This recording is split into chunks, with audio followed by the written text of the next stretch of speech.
wearing, diamond ring wearing, kiss stealing, woo, wheeling dealing, limousine riding, jet flying, son of a gun, and I'm having a hard time holding these alligators. You're talking to the Rolex wearing, diamond ring wearing, kiss stealing, wheeling dealing, limo jet flying. We Ric Flairing on them niggas. We Ric Flairing on them niggas. You talking to the Rolex wearing, diamond ring wearing, kiss stealing, wheeling dealing, limo jet flying. We Ric Flairing on them niggas. Check, we Ric Flairing on them niggas. Parent girls staring, I'm Ric Flairing. Go to cross my chest, I'm to death, I'm Paul Bearing. Not at all scary. One eye open like Betty Whips and fine to these circles that's going in like a carry shot. Woo! I'm going in like a Mary Pop up the Mary crop at the top flow at the Marriott. So questioning me is like questioning you. See, we the best dressed, so come and get blessed with the crew. Not one but two, different ways to slaughter your crew. Committed tat across the chest, I guess she blessed with the truth. People wanna see them checks, representation of proof. Living through my elders, trying to resonate to the youth. But ain't nothing to get my flash on. Longevity is heavily embedded in my melanin. Layman terms, I last long. My grind repetitive, I'm smooth as real silk. Lyrical cash cab, who can't cry over spilled milk. We in here. You're talking to the Rolex wearing, diamond ring wearing, kiss stealing, wheeling dealing, limo jet flying. We Ric Flairing on them niggas. We Ric Flairing on them niggas. You talking to the Rolex wearing, diamond ring wearing, kiss stealing, wheeling dealing, limo jet flying. We Ric Flairing on them niggas. We Ric Flairing on them niggas. This ain't no normal situation, this preparation with greatness. Industry full of fakeness, it's really up for the taking. See, life is what happened to you, more so how you take it. Don't get stripped of your knowledge and mentally leave you naked. I like to live otherwise. I'm sorry, I'm further death. I put the pump and apologize. Black sun, we ain't nothing like the mother guys. Quit to socialize, we organize, then we mobilize. Off the deep end like a scuba diver. And no confusion, just keep it pushing like Uber drivers. Woo! Business fresh just like a supervisor in a Gucci visor. Can't find a smoother rhymer. You're talking to the Rolex wearing, diamond ring wearing, kiss stealing, wheeling dealing, limo jet flying. We Ric Flairing on them niggas. We Ric Flairing on them niggas. You talking to the Rolex wearing, diamond ring wearing, kiss stealing, wheeling dealing, limo jet flying. We Ric Flairing on them niggas. We Ric Flairing on them niggas. Yeah, DQ baby. Shout out that boy Nigga for that fire track. Hey, Black Sun, sun up. What's up, Vinny Vegas? What in Vegas? Yeah. Shout out Pharaoh's Kids, D-Phase, yeah, Bubba C, yeah, Ric Flairing on them, Ric Flairing on them, Ric Flairing on them, Ric Flairing, son up, baby. Yo, DJ! Are you done mixing yet? You're deep.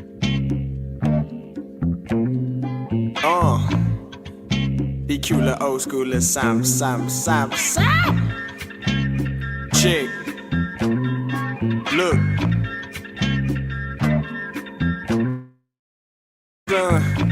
Too easy. Gotta keep it pimpin'. Look. Chick. Drop a deuce in my armor palmer. Now I'm moving slow like your mama's mama. Vega full of that marijuana. I'm in full effect, it's no cause for drama. Presidential, my weed, man. You think my kush man was Barack Obama? Swing around, niggas flag me down. I need a couple grands when they see my Honda. Been there and then done that. Kick a flow, you can't run back. Crown royal, my cognac. Fucked up and I'm on it. Oh yeah. Disapprove of my tennis shoes. Now I pick and choose like it's win or lose. Want them J's, I'ma go online. I don't wait in line, I ain't the type of dude. Dressed fresh like Steve Harvey, rolling Bob Marley, watching Family Feud. Reading a book on Marcus Garvey, might tell you something that you never knew. Fuck Judge in McKinney County, 31 weeks, I had the county blues. Shout out to my Uncle Bubba, had the Boss Caprice and it was candy blue. The other week I saw a blue Ferrari, it was a white boy, it drove right by me. Told myself when my album dropped, it's what the whole world gon' know about me. 25 from the east side and got my mindset on the red Audi. Dropping paper like Waco trips, where my Waco niggas gon' read about it. Been there and then done that. Kick a flow, you can't run back. Crown royal, my cognac. Fucked up and I'm on it. Oh yeah. Disapprove of my pimpin' moves, now I pick and choose like it's win or lose. Bad bitches, she on me. Fucked up and I'm on it. Say I been there, I done that. Kick a flow, you can't run back. Crown royal, my cognac. Fucked up and I'm on it. Oh yeah. Disapprove of my pimpin' moves, now I pick and choose like it's win or lose. Bad bitches, she on me. Fucked up and I'm on it. I done been there and I done this shit. I done been there and I done this. I done been there and I done this shit. I done been there and I done it. On 35 and this 420, fresh out of jail, about to roll the L. First blunt of the fucking day and it's 10 o'clock and I'm mad as hell. Got work at midnight, so I ignite and I take sail. Can't survive off what I scribe in my government job, it pays well. On the highway in an old mood, jamming old school. I'm just an old dude in a young body. Finna knock down this little young hottie, cooking soul food. I'm so smooth. Silk drawers couldn't fuck with me. She blowing my pop, but I'm sucker free. You paying for the drop, but I fuck for free. Lucky me. Been there and then done that. Kick a flow, you can't run back. Crown royal, my cognac. Fucked up and I'm on it. Oh yeah. Disapprove of my pimpin' moves, now I pick and choose like it's win or lose. Bad bitches, she on me. Fucked up and I'm on it. Say I been there and then done that. Kick a flow, you can't run back. Crown royal, my cognac. Fucked up and I'm on it. Oh yeah. Disapprove of my pimpin' moves, now I pick and choose like it's win or lose. Bad bitches, she on me. Fucked up and I'm on it. I done been there and I done this shit. I done been there and I done this shit. I done been there and I done this shit. I done been there and I done this shit.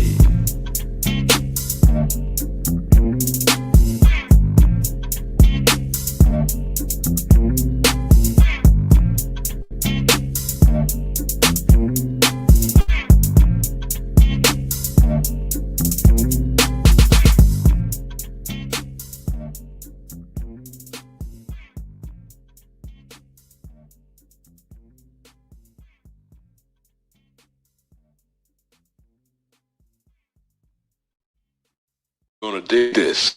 Hey, yo, Scott, you going crazy for this one.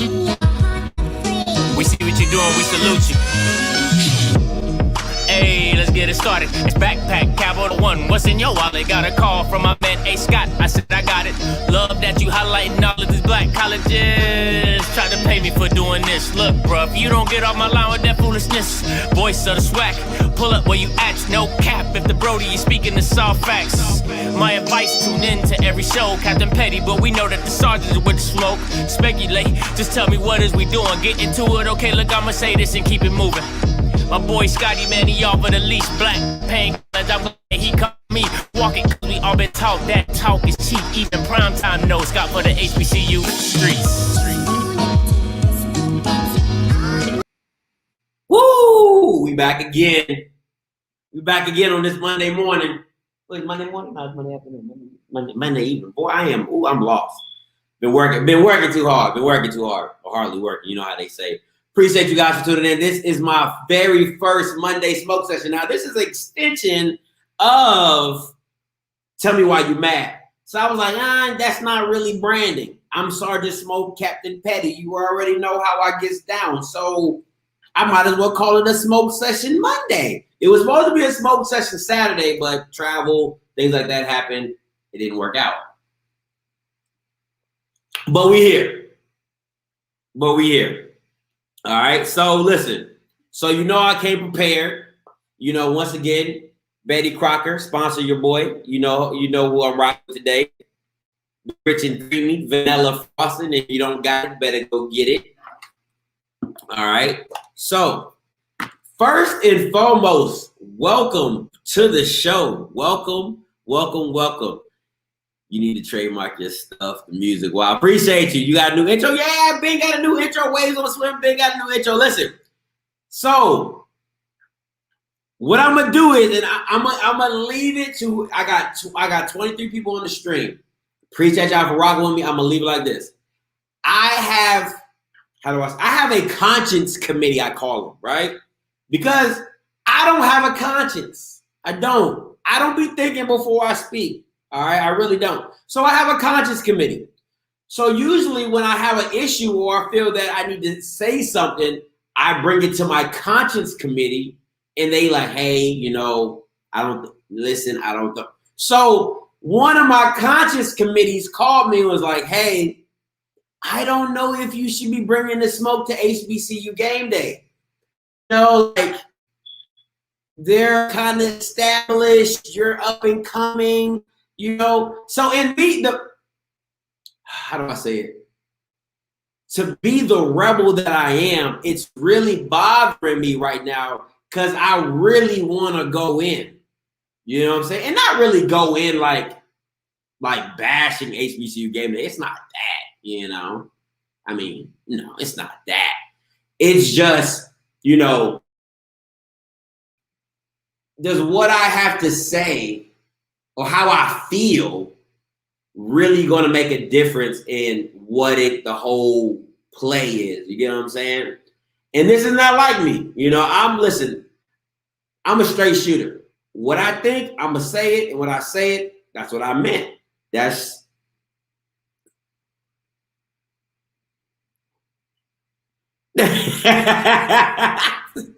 run up it.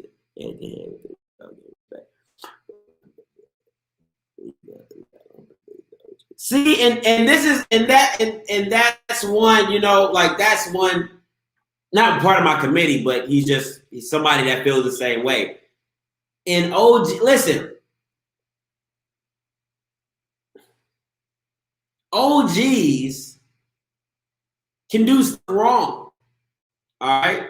Or OGs can disrespect new Gs, baby Gs, right? You still respect your OG, but you like, yo, like that was messed up. Like, you know what I'm saying? Like, why do that? If you are OG, like that's what we should do. So I'm gonna talk about the NBA playoffs first. And then if I'm still in the spirit, you know, if I'm still in that mode to really give HBCU Game Day the business, I will. Now, this is still a Tell Me Why You Mad segment or who you got to smoke with. So if you want to call in and give your smoke or who you got to smoke with, could be your job, could be a significant other. It could be your brother, aunt, uncle, auntie. Yo, I'm here for it, you know. It's not the strawberry lettuce. I don't want to hear your life story. You are the only participant in the conference. You know, I'm still here to get the smoke. So if you just want to get it off your chest, we here for it. Listen, it ain't no frosting on the jank yet. You know, you see what I'm saying? Tank, like, you know what I'm saying? Like, that's it. That's my thing, Tank. I haven't put icing on it yet because I'm still debating if I want to go off on them or not. But who I am about to go off on, who I am about to go off on is Rick Carlisle and Kristaps Porzingis. Kristaps Porzingis there should be a top 5 in useless big men. Porzingis and Anthony Davis are 1 and 2 as big men. Kristaps Porzingis is garbage, all right? He had to go to Grambling, got the G put on his jersey because he's garbage with the accent over the E. My man is trash, like legit trash.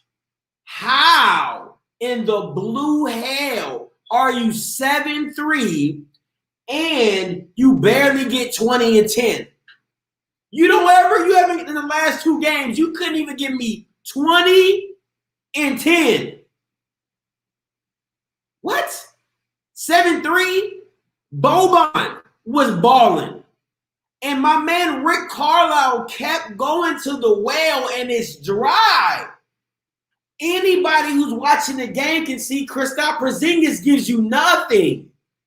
He's not even a defensive presence. He is the furthest thing for being a useful big man. The farthest thing from being a useful big man. And you continually put him in the game. Why? What are we doing? You're trying to lose the series. You're 7-3. You're getting kicked out the lane by Kawhi Leonard, who's 6'7". You're getting kicked out the lane by Reggie Jackson. You're getting kicked out the lane by Marcus Morris, one of the twins. What are we doing? It was so my man Luka over there is going bananas. BANANAS, bananas. And you don't want to help my man out just a little? Just a little. What? Listen. If I'm Mark Cuban, Kristaps is gone. I'm shipping you back to where you came from. I don't know if it's Lithuania. I don't know if it's Scandinavia, Nova Scotia, wherever your tall 7 half. Okay, wherever your half-parted self, Latvia, that's where you're from, Latvia, yeah. Take your butt back to Latvia. All 7'3", 160 pounds of you. Man, yeah, playoff Porzingis. Pandemic Porzingis. Putin, man, he was garbage. Garbage. I'm telling you, if I'm Mark Cuban, I am done. I'm done. I'm trading you. You're hurt all the time. You don't give us nothing. You can't make buckets. It's ridiculous. It's ridiculous. Like, you cannot do anything useful for the team. And this is what we're doing. This is what we got to deal with. That's my point. Get your skinny ass in the post. Get in the post. You listen, he could have kicked, catch, turn, don't got to bring the ball down, shoot right over Kawhi all day long. Like, what are we doing? What are we doing? It was, oh my gosh, bro. It was tragic. And we had the series. We had the series. It was ours for the taking. And we gave it to him. We gave it to him. You got Markieff Morris. Well, he went for 7 threes. That, I mean, you know what I'm saying? That is what it is. You know what I'm saying? But listen, crazy. Listen, we're not even talking about the Lakers. I'm not, listen. I'm like my granddad said, put that down to pasture. They done. They done for real. Like, we not even. We not even. They done. Now, if we going further into the playoff discussion, right? Listen, the Clippers. They literally went 7 games with one player. Luka took him to 7 games by himself.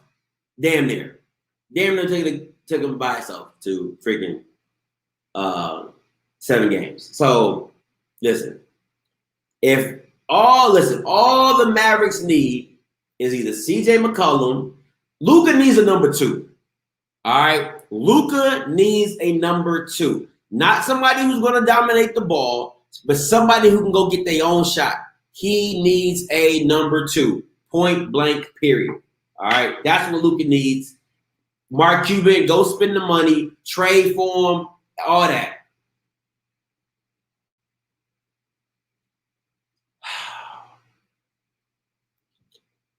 I don't know.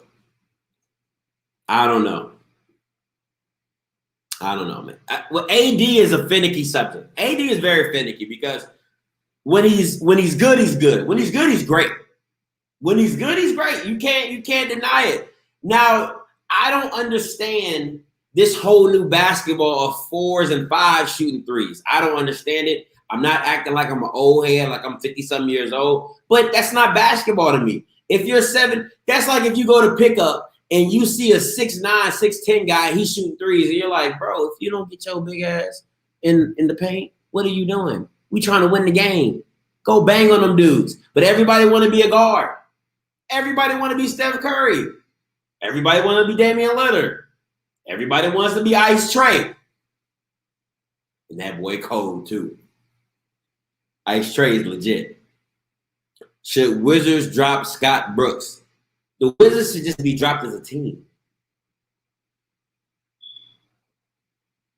I mean that would work for me. Who cares? Who cares? Who cares about the Wizards?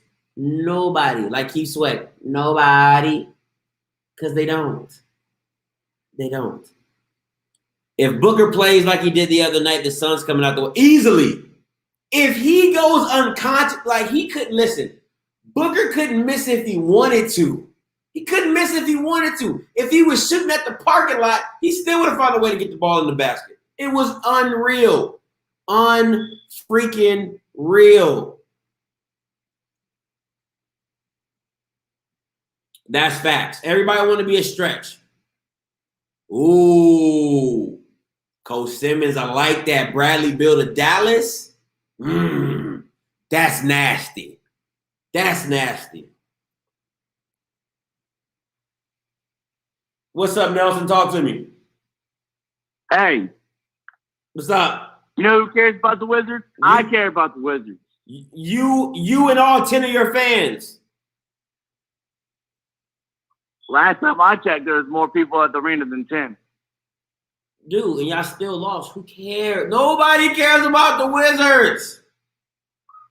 Nobody. Nobody cares. Hey, listen, we'd be in a better situation if we got rid of Scott Brooks. That's just my opinion.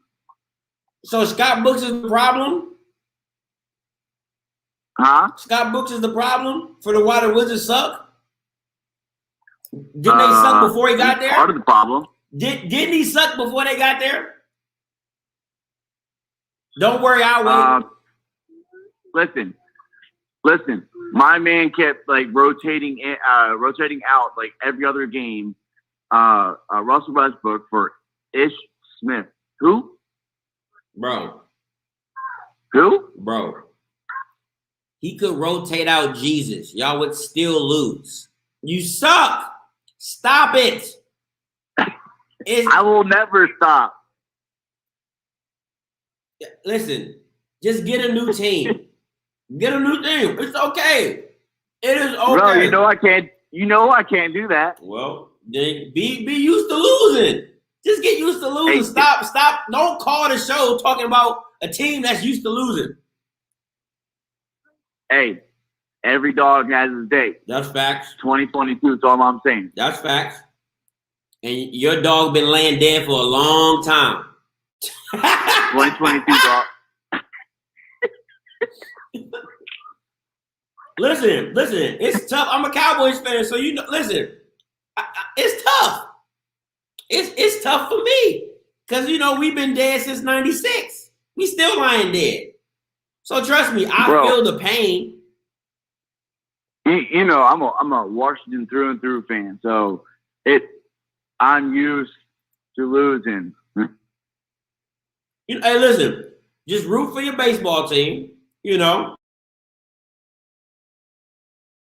even they're laying dead, bro.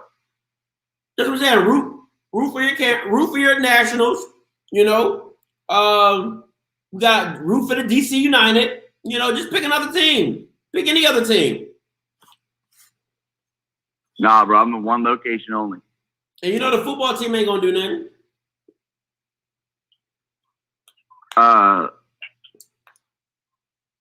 Yeah, we're gonna win the division again, bro. Is that your final answer? I mean, the division ain't that hard to beat, so. I mean, you barely beat us. I mean, you barely won a division. I mean, like, barely. We still did it. Am I right? Bro. I can, you know what, Nelson, I'm not about to do this to you, bro. I'm not about to do this to you. Listen, take your Washington Patriots team or Washington, whatever y'all about to call yourselves, the Washington Monarchs. I don't know what you're going to call yourselves. You know what I'm saying? Just take your team, take your Washington Wizards with you, and just go play by yourselves somewhere, because y'all trash. All right. Hey, listen, I want you to keep this, and this is for YouTube purposes. I want you to keep this same energy when the Cowboys go 0 for 2 against the football team. Listen, bro, I put all my stuff on wax. You already know how I get down. So let's not even go there. Just keep the same energy. You know what? You know I'll make an appearance back, even if we lose. Listen, it's not an even if. It's just when. When you lose, which you will, which you shall, come on back on here, because you know I'm gonna have a live show after, and we're good to go. Are you talking about how we lost last season? Bro, are you serious right now? You had not beat us in two consecutive games in like over 5 years, bro. Stop it. Let's not act like you guys are this juggernaut. You're jugger trash. Oh, I'm not saying that, dog. I ain't not saying that. All right, then. So what are you saying? Like my dad used to say, every blind squirrel finds a nut.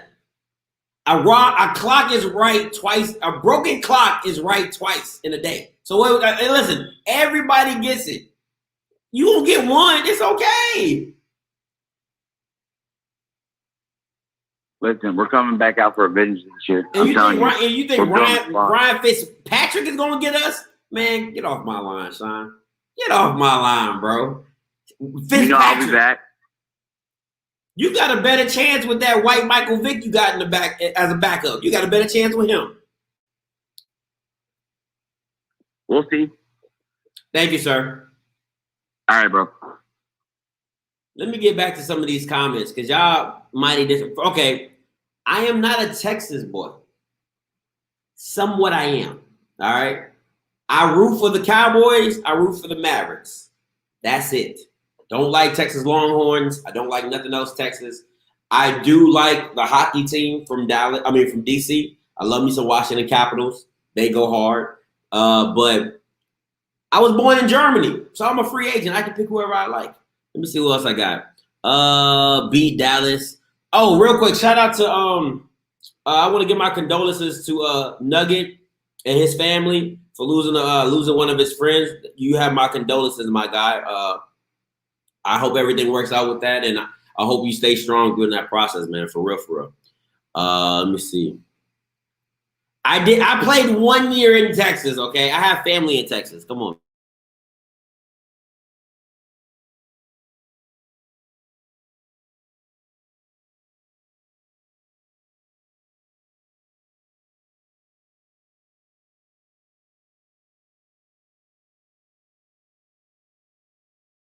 This is crazy.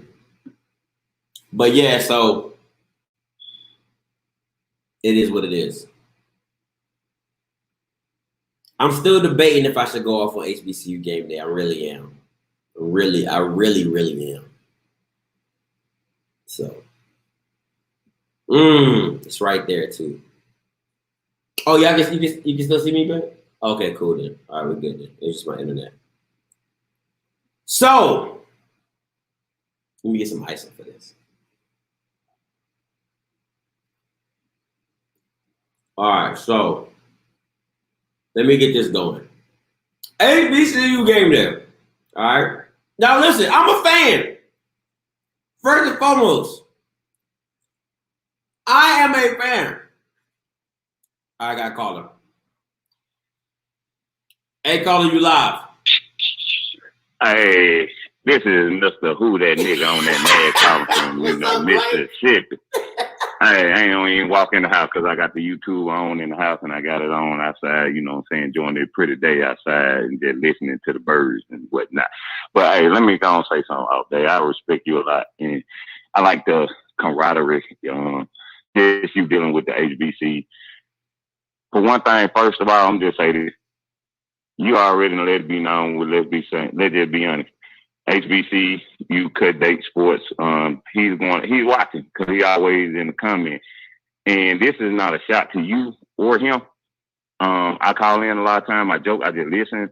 And one thing I do understand about doing business and opinions and perception is that, like, he's listening, he's looking, so let's go and get that out the way. And you and him, no matter what, if you say what you're going to say based on your opinion, he's going to say what he's going to say based on your opinion. And so this is just me, creative thinker. Let's just throw this out there. Mm-hmm. How about we invite him to do a one-on-one with you and him, and everybody, you know what I'm saying, throwing out their opinion, and it's a debate.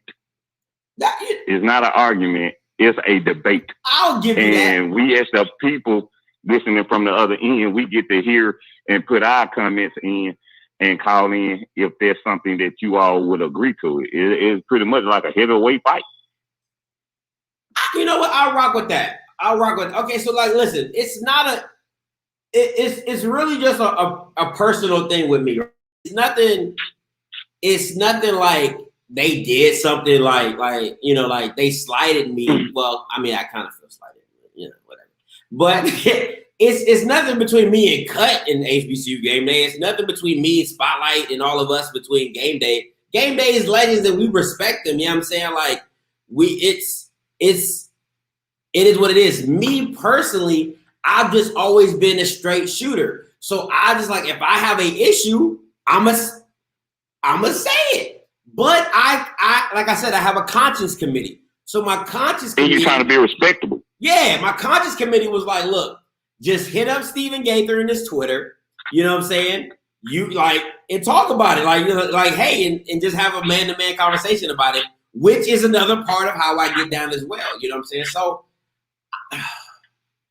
I mean, honestly, man, you know what I'm saying? And here's the thing, you're a professional.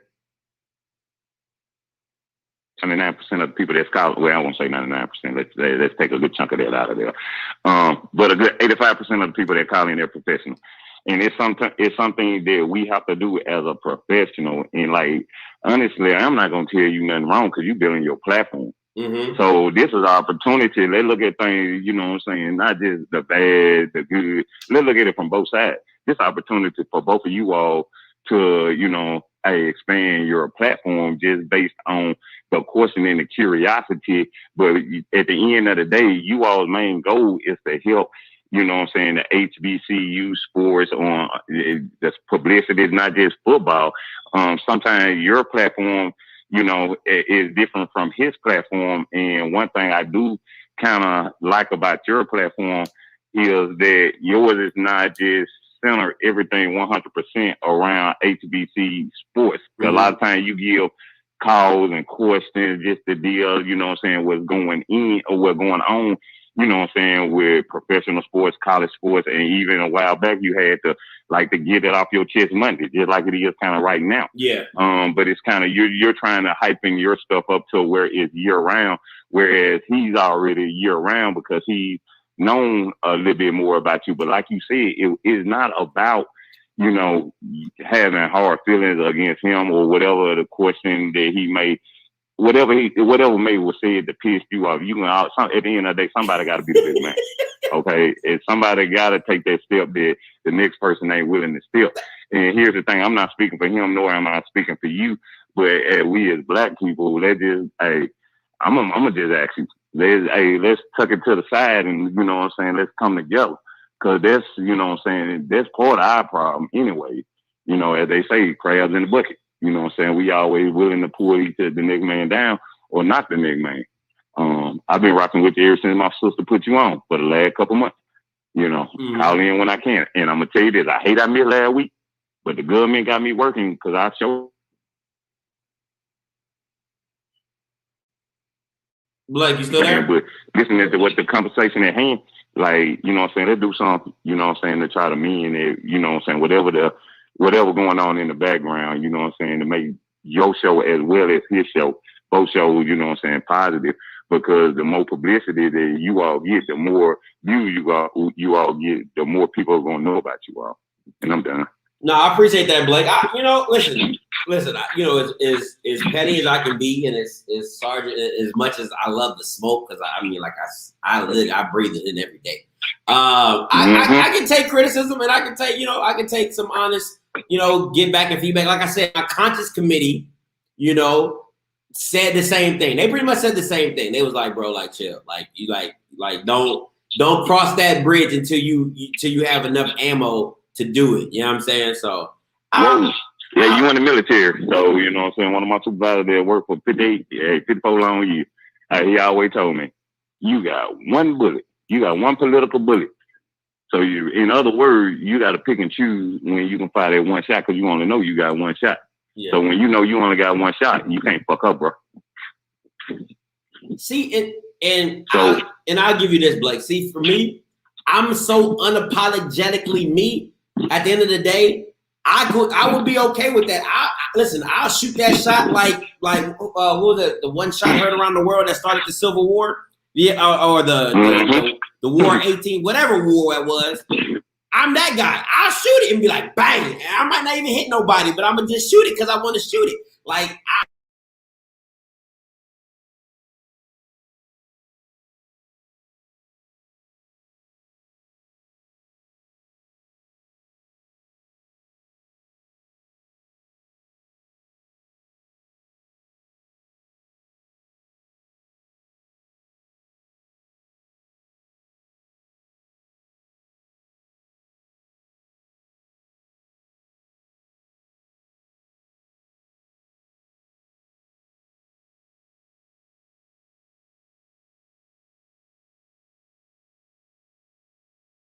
I appreciate you hearing me out, but, at the end of the day, hey, we as the people, as the listeners, enjoy listening to your, YouTube channel.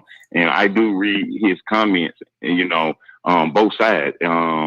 Everybody that, that you all throw a shout out to on here. But I just know as a people, on the way we going to make a step forward is sometimes that, like, we got to come to a mutual agreement, or, we got to meet each other halfway. Let me say it like that, bro. Appreciate you, Blake. You always welcome, my guy. You say what you just said. Say that again. I said, appreciate you, my guy. You always welcome to call in. I know, and I'm done for the time being, guy. I know there's going to be other callers calling in, so, hey, you got a choice to make. Either pick back up or decline my call. But y'all have a good one, man. All right, man. You too, Blake. Appreciate you, my guy. All right. Listen, I don't know what is going on my internet right now. Like, I have never had this problem. Like, I don't know what is going on. Like, it keeps freezing. It keeps cutting me out. It says I have bars, and it says it doesn't have bars. Listen, I think my computer's acting up. So, I guess this is a kind of, I'll give you guys a little, I'm just going to give you the scenario. And should I give him the scenario, babe, or just roll out? Okay, I'll give you guys a scenario. Okay, so listen. The scenario is this, right? Got that dude. Got that dude. So anyway, listen. So this is the situation, right? I think that was Saturday. I'm scrolling on YouTube, and I see HBCU GameDay has a new episode. Like I said, I'm a fan. I like HBCU GameDay. I like Mr. Tolly Carr, some Stephen Gaither. I watch them guys. So I see that they have the pregame show on there, right? Like I don't know if you guys know of them, if you heard of them, whatever. And for me, I just took that as a shot. I just took it personal, and I was like, how how they get in. I kind of hit the Soldier Boy. I was like, them.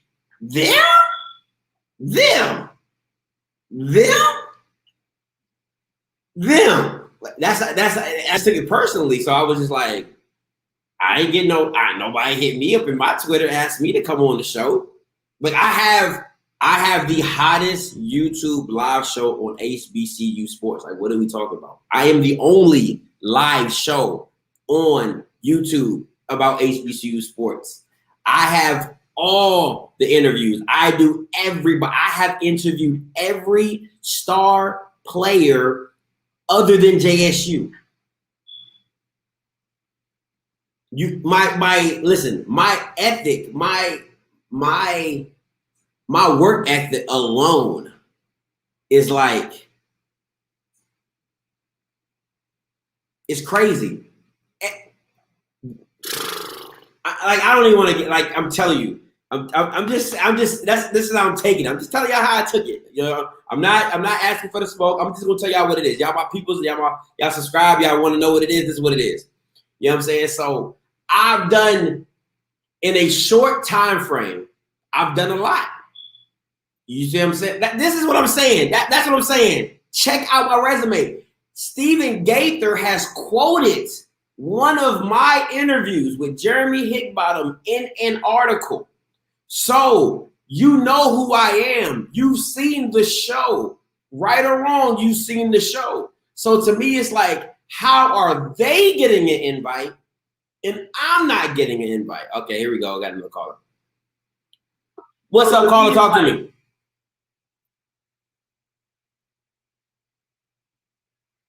What's up? This Smash time, my guy. Oh, what's up, Smash? Talk to me.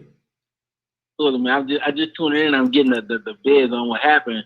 Bro, I'm gonna just give you this advice I'm gonna get off. Like, you know what I'm saying? I had to learn this too when I became young and new to the YouTube game and with people who are in the same game as I am. You know what I'm saying? Bro, when you make a noise, they have no choice but to bite. You know what I'm saying? Mm-hmm. You probably didn't.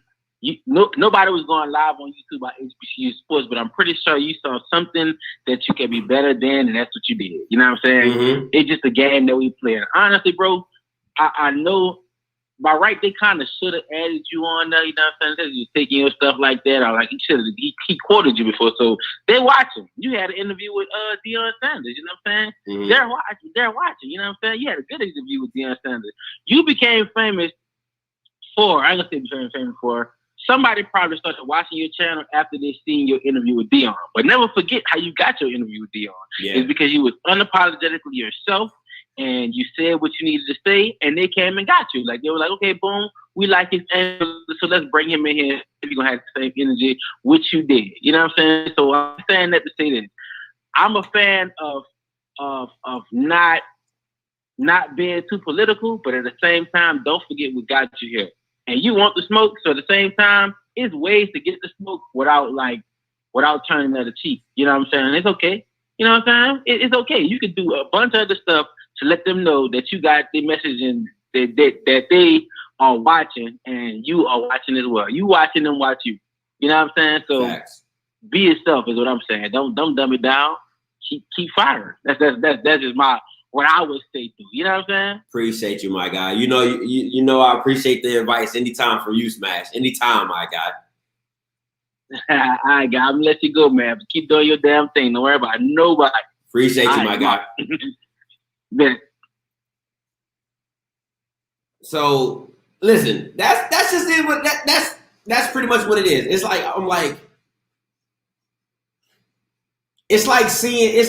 you seeing the pinnacle, right? You seeing the top of the top. But that's like HBCU Game Day, as professional as they are, as different as my platform is compared to theirs, they're still the standard. You know what I'm saying? So I want to be on the standard. You know what I'm saying? I feel like I have put enough content to be like, yo, here, we seen what you're doing. I've seen what you're doing. Yo, come on to the show, talk about what you're doing. We'll talk about the whoop-de-whoop and it go from there. Just like yo, like, we see you. Like that's it. Just like a we see you. Like, don't get me wrong. At the end of the day, if I never get invited to HBCU Game Day, I'm still gonna do me. I'm still gonna come. I'm still gonna go here and give y'all the real, give y'all what it is. And then if it gets real, you gonna see a side of me. You like, oh, I see why they call him Captain Petty. I see why he calls himself Captain Petty. Now to this guy. Oh, Tank, you're absolutely right. Actually, my girl just told me I've been slacking. I will drop the finale this week. I have a lot of interviews coming up this week, and that's what I was about to get into. I have a lot of interviews coming up this week, but I promise you, I'm gonna drop it this week. The finale. I'm gonna drop the finale this week. Just some acknowledgement. You know what I'm saying? That's it. Can a brother get some acknowledgement? Let me get to this dude. This guy right here, blood of ass slave, heart of a king. I'm gonna need you to call in, my guy, because you really heavy in these comments, and you be really heavy in my comments underneath this video. Oh man, listen. This is the king of the conscious committee right here. What's up, conscious? What it do, bro? How you doing? Talk to me. If you about to chastise me, say like don't hurt me too bad. Man, look, you know you're my brother. You know I got love.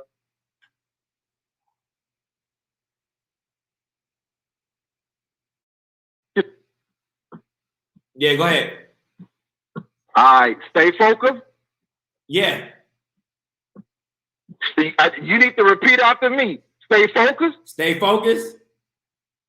Stay humble. Stay humble. Get on my grind. Get on my grind. That's it. That's it.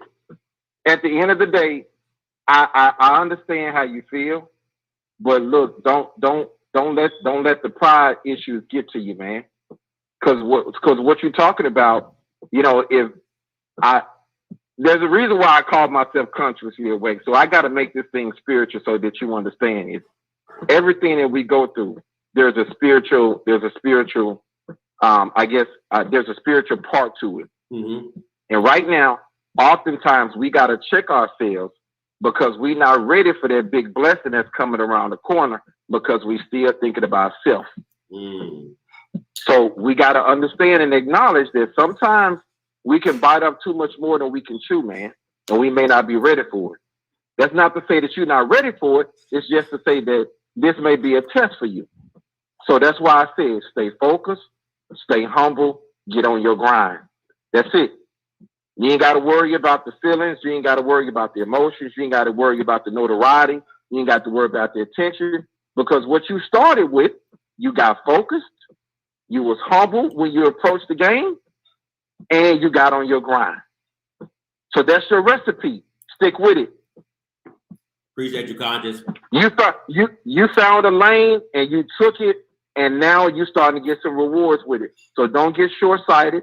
Don't get unfocused. Don't get in your feelings. Just stay on your grind. Do you hear me, bro? I hear you loud and clear. I appreciate it. All right, no doubt, bro. Later, man. Appreciate you. Man, I feel like this is my own therapy session right now. See, I knew this could go. See, you, man, listen. Things can turn around and just, God is amazing. I was coming on here to give smoke, and now I'm over here getting taught. I love it. Shout out to my man, No Bullshit Sports Podcast. Go check my man out. He's doing this thing over there, doing some innovative stuff, man. I'm really doing some real innovative stuff, man. What's up, Coach? Talk to me. Hey man, look here. I'm gonna say this real simple and plain.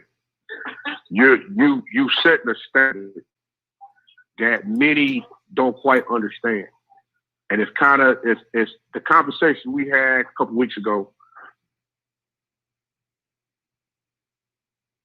My internet. There's a lot of different things that's beginning to evolve with how sports is being broadcasted, how topics are being talked about, and a lot of people they don't quite understand it. I'm not saying that they don't understand that. But I saw that, and my intentions was to get with you sometime this week. I got a lot going on. Mm-hmm. But I did see that that podcast that you saw, but I actually sat there and watched it. And there's no slight to them, nothing like that. But, bro, I'm looking at what you've done as far as with stepping outside the box. Hell, you've encouraged me to step outside the box. And I'm doing just that. What I'm saying to you is this.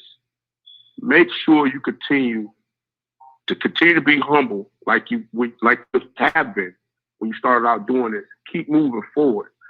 No need to look to the side, because right now all it says is confusion. Keep your tunnel vision, man, and stick to the plan. That's what it's about. Stick to the plan. Don't let these folks have you deviate away from what you're trying to accomplish. You know what you're trying to accomplish. Like I said, if they don't see you today, they gotta see you. Yeah, I got around that corner sooner or later. Right. So it's don't worry about who, okay, well this person got on. Okay, bro, guess what? You've done something that I'm sure all of us that are watching you have been wanting to do ourselves. And you got the opportunity to do it first. Remember that. You did it first. Yes, sir. You bring the numbers every week. You get what I'm saying? Yes, it's not just them watching. You got a bunch of folks watching you, bro, where they're sitting back saying, hey, I need to step my level up because of this. I need to step my level up because of that. You get what I'm saying? From a content standpoint. From, the delivery, getting the interviews. Hey, man, matter of fact, let me say this. The Blue Bloods, hey, if y'all are not subscribed to the Blue Bloods, y'all need to do that immediately. Facts. Them young men is putting on over there. I sit back and watch them jokers every morning. They are putting on over there. They give you that SEC work that you'll never believe. Coach Simmons, the same way. You got to understand, bro, you got all of us, we're watching you. We're watching what you and Cut are putting out here for us to do, jump in the vehicle and go. Y'all ain't giving us the map to say, okay, here, follow exactly the way we went, because we can't walk in your shoes. All we can do is say, okay, look, these are the steps that I see that they're making. Let me try and make these steps in some capacity. My shoe size might be a little bit bigger than his, or my shoes might be a lot more uncomfortable. But I got to find a way to continue to keep making myself uncomfortable until I'm able to walk in a comfortable pair of shoes to get to where I'm trying to go. That's a bar, Coach Walker. That's a bar right there. Don't let the chaos, don't please, bro. Don't let the chaos move you off your path. You're on a path, man. And like I said, I'm the OG out the group. So trust me when I tell you, I appreciate you, man. That's from the bottom of my heart. I appreciate y'all. So I need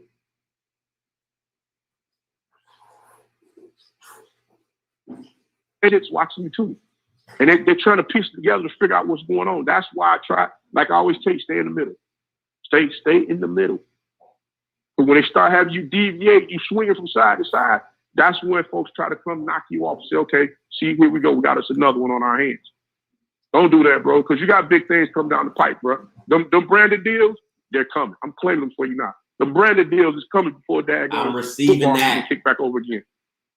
So that's why I say stay on your path, man. Don't let these folks move you off your path. Please don't do it. Like I said, however it go, I get as a man, you feel how you feel. I respect that. But understand at the end of the day, what's the phrase I always say? It's always business. It's business. Just keep moving in the path, bro. You got this thing. Trust me. Trust me. In a minute, you're going to be hitting cruise control sitting there laughing. And everybody was sitting there like, damn, he just sped past us. Sure did, because you weren't paying attention. We're all getting the information. We're all pushing it back out in the manner in which we're seeing it. Sometimes folks are pushing it out a little bit differently than others. Some folks might be a little bit more candid. Some folks might be a little stiff with their delivery, but they're delivering it. You know what I'm saying? Facts. You're getting the young adults to understand just how important they are. Think about it from this standpoint, and I'm gonna let you go, because I can go on and on with this thing. When I got a message from a parent, and the parent said, you know what? She said, Coach, I appreciate how you uplift these kids. And I'm sitting there like, damn, when I sit here and watch you with these young men on your channel, when you're doing the interviews and things of that nature, you don't think these young kids don't look at the fact they're like, Dad, they actually bringing me on their show, give me an opportunity to speak. This wasn't happening to them before. It wasn't happening to the coaches before. Mm-hmm. I'm trying, my thing is, I'm like, do everybody understand? I ain't talking about just the SWAC and the MEAC. Do y'all understand? The bag is on the table. And everybody got to get a little damn uncomfortable so you can get this bag, so you can go ahead and get these schools in order so that now we don't have to have these conversations about, hey, why your facilities look like this? Or, hey, why the PWI got a better facility than the HBCU? I'm going to tell you right now, that's bull jive. Because you know what? All PWIs ain't got great facilities. And there's some HBCUs out there that got great facilities, but people don't know. Why? No exposure. We got to get the exposure going. That's why I said, brother, your exposure, we're all trying to get out here and help push the wagon along for exposure. I get those guys over there. They've been in the game the longest. I respect that. Hell, I watch their show. I'm a fan as well. But you know what? At the end of the day, it just don't stop there. You're gonna have to have more than one to push this thing for. You know why? Because we've been behind the 8 ball for so long as Black college sports. That's facts. So, like I said, bro, you doing some great stuff, man. Like I said, y'all cats got me up 3, 4 o'clock in the morning. I got to get up and be at work by 10, working on stuff over here, trying to get it together, bro. So I'm telling you, man. Listen to me.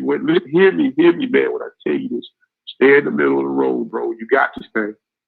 There's no need to deviate off the path. Just stay in the middle of the road. Just stay in the middle of the road. So I'm gonna let you go, man. I'm about to get back over here. I got some stuff that I was working on, and I'm sitting here and I'm listening, and I was actually behind when everything was going on, and I sped up. I was like, whoa. That's why I said, hold on, whoa, don't do that. So I told you last time we had the conversation. I'll step out and say, whoa, don't do that. But I'm just putting it out there, bro. Huh? I said, yeah, you're right. It's you. What I know you want to do with where you're trying to go, you're right there at it, man. The light is shining right there in your face. Don't just keep going to the light. Just keep going to the light. Keep going to the light. You got it. Appreciate you, Coach Walker. Appreciate you, my guy. All right, bro. Easy. All right, take it easy. Later. What's up, Mr. Moore? Talk to me. Hey, bruh. What's good? Man, I just felt like I had to call in. I hate following up, Coach Walker, because that man be spitting some real knowledge, Facts. But it made me think about like when me and you first started talking. So, I'm going to have to give you that inspirational speech like I did once before. Like I told you, Scotty, you always was going to be different. I told you that from day one. That's the reason why, I really fuck with you. And a lot of people don't, you really don't understand what you are really doing. Do you understand the tree that you have got started? You got Coach Walker, Coach Simmons, you got Blue Bloods, you got Cut Day. And all y'all put together, y'all really fucking up the game for all that stuff that's going on down south. Okay. And you just gotta realize the potential and the influence that you are giving to a lot of people. You changing the game for real. And like you said, it hasn't been a long time, but you really, really changing the game. Because look, Cut's getting everybody exposure. Yeah. You feel me? Yeah. So Simmons, he telling people like how it is. Like, I really didn't watch his show until he came on there. And I had to watch the joint about the stadiums. The stadiums, that was awesome. It was really good. It was awesome. And then the way how he broke it down, how really HBCUs could get new stadiums with that $60 from their alumni. Mm-hmm. That just opened up like a whole new aspect of everything. $60 million, and JSU just got approved for, what was it, $250 million? Yeah, for a stadium. Yeah, just to look around when they could have been using that money, a different way. Mm-hmm. Then you got Blue Blood doing his thing. He just busting the joint out the water, Yeah. And Coach Walker go get these kids in the car. Yeah. You feel me? Yeah. So y'all just opening up so many eyes, and y'all not talking about the regular shit that people talk about. Y'all talking about what people really, really want to hear, how people really, really feel. You know, and that's where the game is fucking them up at. Because y'all not gonna just sit back in no little box and say everything that everybody want to hear. Y'all gonna say what people really, really thinking and what people really, really need to know. You know, so they gonna hate on you. And like I told you, even when you interviewed Deion, I told you don't change you for nobody. Yep. Did I not? You said that. You gotta do. You said you gotta do you. You said you got there being you. Keep being you. Being different, that's what gets you seen. Mm-hmm. And y'all are different. And y'all not gonna bow down for nothing. Y'all not political. So you just keep doing what you doing. If they hating on you, that means they noticing you. You feel me? Yeah. So you just keep doing you.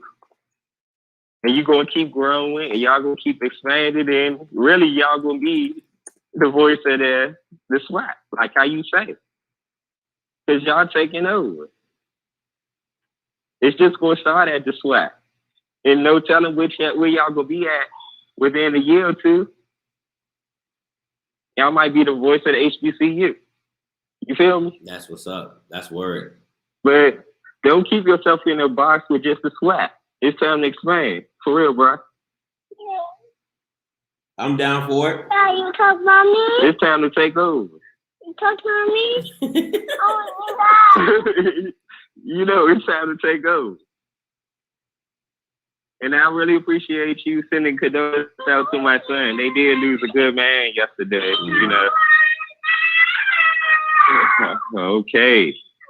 So even my daughter, she irritated with you being irritated. The devil was busy. This the busy summer for the devil. So that means that a blessing is coming. You keep your head up and you keep doing what you're doing. Appreciate you. Appreciate you, Mr. And I'm a holler. All right, bro. All right, man. Peace.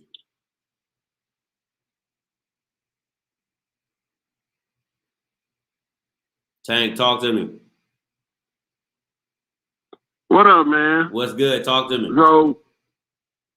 So I was just been listening to everything, and man, don't fall by the wayside because you feel slighted right now in this moment. I don't even know if that's how you feeling. I just don't have the words for it. For me, I was a fan first as a little boy. My daddy played at Jackson State. Then I got a scholarship. I played at Jackson State. Now I'm an alum. And now I'm a fan of just any and all HBCU sports.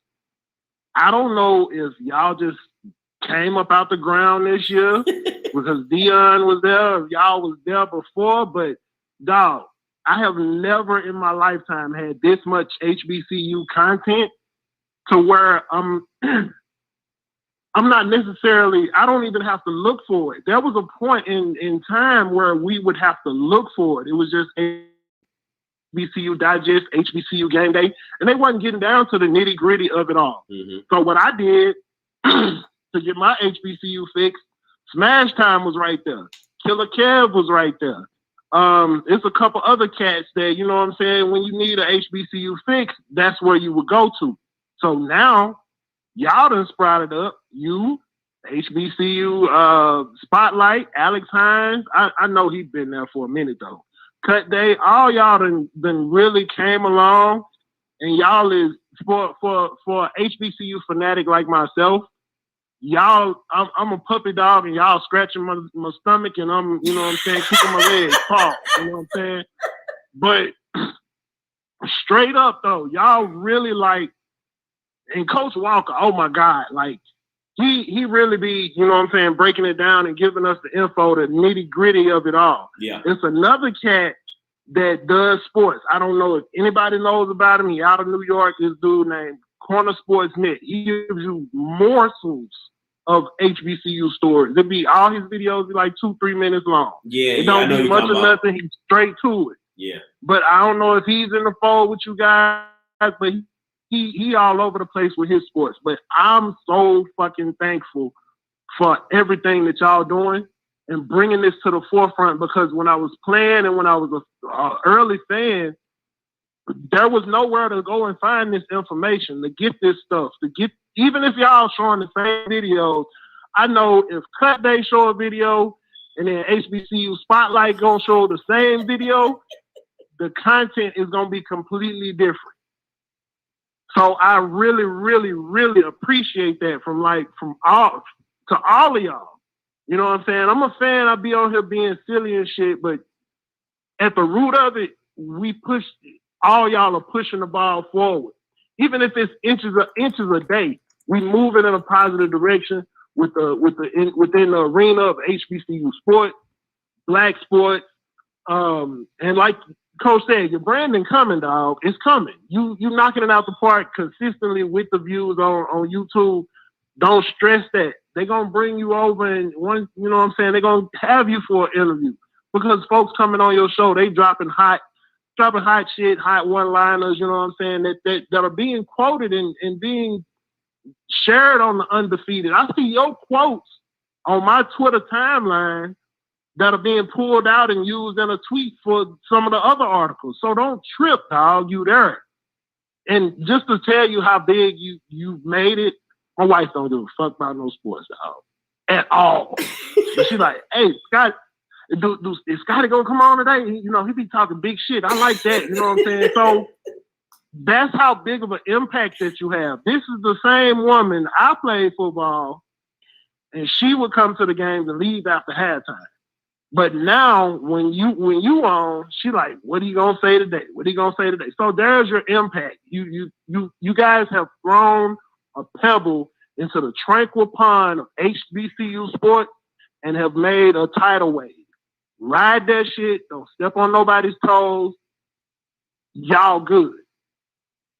Yo, Tank, Tank, that was real spit, bro. Tell your wife I appreciate the love and support for real. Cause listen, they say happy wife, happy life. So if you was watching me and she got tired of you watching me, then it'll be a problem. But you know, since she down with right, most definitely. Yeah, man, just keep doing what y'all doing, man. You know, support, uplift, like, share, subscribe. Do everything for everybody else because I'm entertained all the time on YouTube. I'll go back, and the other night I was lost in fucking Alex Hines' channel just watching old football stuff. Yeah, them old games be good. So you know what I'm saying? It's there for us. All of y'all are doing something. All of y'all have made our own lanes, and it's not crossing over into anybody else's. Keep doing what y'all doing, man. Hey, appreciate you. Yeah. So let me give the caller 7299. I promise I'm gonna get to you. Stay on the line, right? 7299. Stay on the line. I'm gonna get to you. Let me tell you how Cut Day set this all up, right? Because I keep trying to tell y'all he's like the godfather of this whole branch tree that y'all talk about. So Cut got me, right? And then in the cut, not cut, but in the cut, we see Spotlight. So we see what Spotlight is doing. He more like the Flimlow, documentary style, things like that. So, he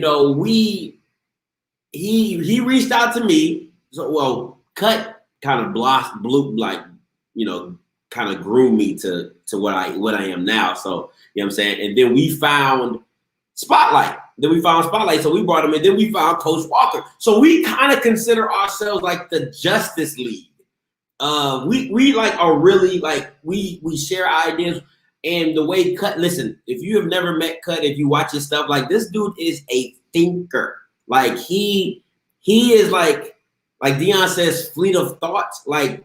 Cut has 4 to 5. He's thinking, he's a big picture thinker. He sees through the forest, through the valley to the other side. That's how Cut gets down. You know what I'm saying? So when he brought it up, he got who's Batman? He got the money. We all listen. That's a good one. I don't know who's who. We gonna figure that out as of right now. But but when he brought up the idea of all of us coming together as a group and really supporting each other and hey, you can be in this lane, you can be in that lane, you can do it that was his ultimate goal. you know what I'm saying, to build like a Justice League type of thing. And then we run it in our own sectors. You know what I'm saying? Like Cut does that, the highlight, and nobody, like Tank said, nobody crosses in each other's lanes. And we do that on purpose because we want that person who's in that lane to succeed. That's why when you hear me come on, I shout out everybody. And I just love the Blue Bloods. Like I found them just on a random day, and I just love the thumbnails. I love the quality. I love what they talk about. Listen, if you have not heard him talk about the JSU Alabama recruit that they just signed, son, I was crying, laughing. That boy Zach is funny.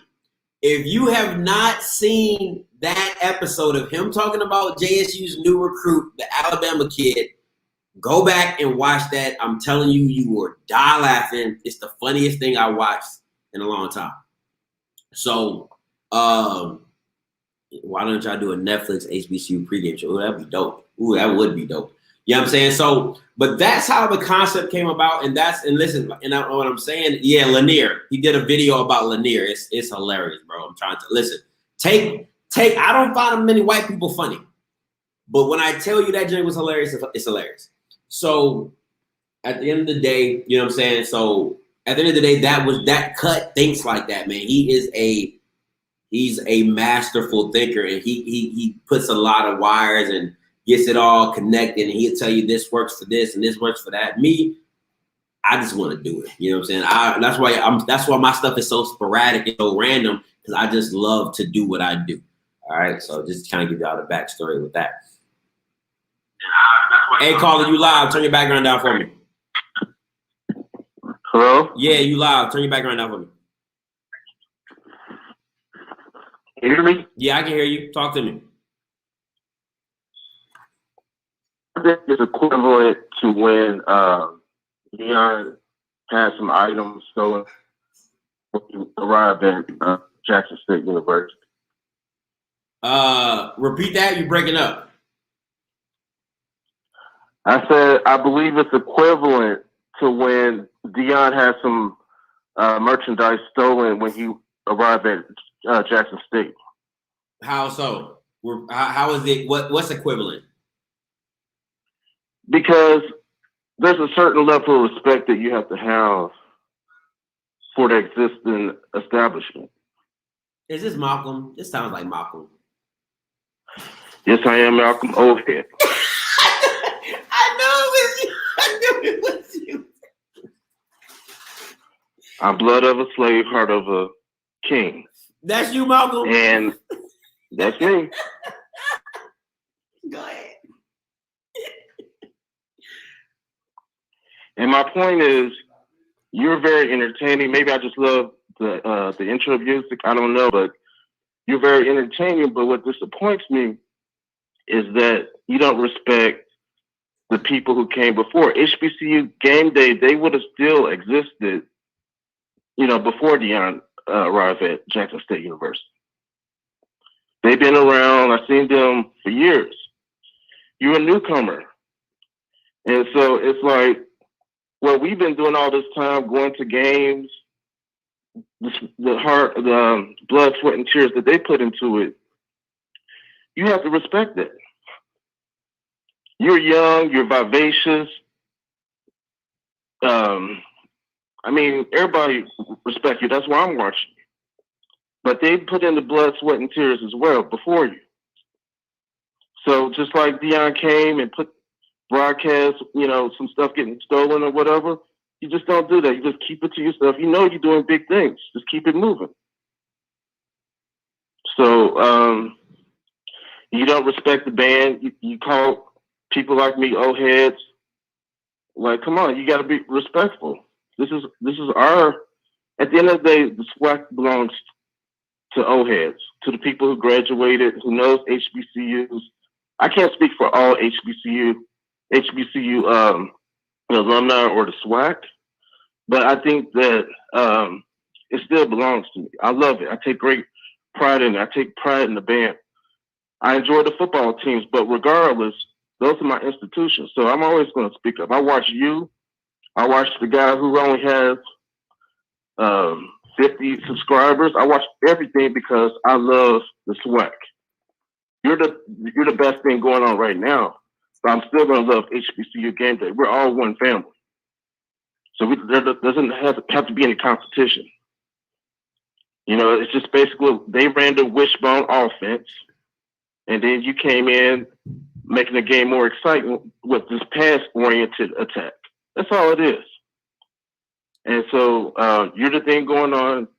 There's going to be big things going on for you, but respect the old heads. All right, Malcolm, because I'm not, listen, the only reason you got through that soliloquy is because I just told my girl yesterday I would do a better job of letting people who I disagree with finish their point. That is the only reason you got everything you wanted to say out. The reason I said that is because I don't like people who go on long soliloquies because of the fact of I lose the point. Like after you're going for 5 minutes, I missed the first point. Then I got to get your last point, and it's hard for me to get back to the first point. That's why I stop people in between, because I want to address when you say it. But I literally, it's so funny. You're the caller, because we were just talking about you yesterday, and I told her I need to do a better job of letting you finish. So I let you finish. So let me tell you this. First of all, it's not about, first of all, competition breeds, it brings the best out of everybody. If you don't have no competition, there's no reason for you to get better. You see what I'm saying? So that's once again a dumb statement. Second of all, if it's not about me saying that I'm better than HBCU GAMEDAY or I don't respect HBCU GAMEDAY, what I'm saying is HBCU. I said I'm a fan. I watch HBCU GAMEDAY. I love Tyler Carr. I follow Stephen Gaither on his Twitter. His Twitter is lit. All right, you know what I'm saying? But to me, where my feelings got caught up at is like, I'm like, bro, you are literally quoting my interviews in your article. How are you not bringing me on to talk about what I'm doing? That's my issue with it. That's the only thing I have to say about it. Now, first of all, old heads don't run anything in the SWAC, because at the end of the day, you will die. You can't run something if you're old. It's all new energy and blood. That's how it works. That's why stuff doesn't change, because old people don't like change. Old people don't like growth. Old people like stuff to stay the same. That's not how life works. Things change. And last but not least, about this ban issue, Malcolm, the SWAC will always be known for the bans that it does have. But gosh darn it, my guy, they don't make you money. Football, athletics make you money. How hard is that? Like, what are we doing?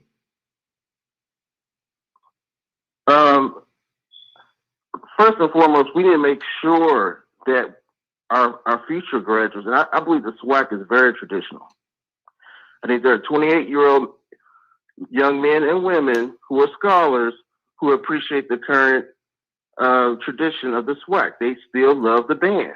It's always going to be about the band. When I say the band, it's really two components of that. It's the majorettes and the people who play. And so the majorette, the new captain of Southern University, is more popular than the quarterback at Southern. So that's just the way it is. You got to appreciate that. And that's what makes us different than PWIs and other schools. Listen, don't come in and tell us what we should appreciate. Because I think people already appreciate what currently exists. That's been existing for over almost a century. Listen, I'm not saying the band is. Listen, the SWAC will always be known for the bands. I'm not. That is a statement. You have them. I will give you that, Malcolm. What I am telling you is football, a great program will always make more money than the band. I don't care who gets on here and talks to me about anything about the band. Football at its peak, if your program is the ish, right? Like not no Alcorn ish where you just beat your local your local friends and you never step outside your conference, that's no. And Smash, I'm gonna get to your phone call because I know you're calling in. I'm gonna get to your phone call, Smash. What I'm saying to you is, if you have a dominant football program and the football program is what it is, it will make more money than the band. That I'm sticking on that. I'm just sticking on it. Okay, That's just me. That's my personal opinion. This is my last thing, Scotty. Yeah. And you make it, but my thing is, I'm concerned that it may raise the tuition and the standards may change. That's when I say gentrification. I'm concerned that might happen as a result of the popularity of Deion and Eddie George. So that's the thing. I'm a forward-thinking person.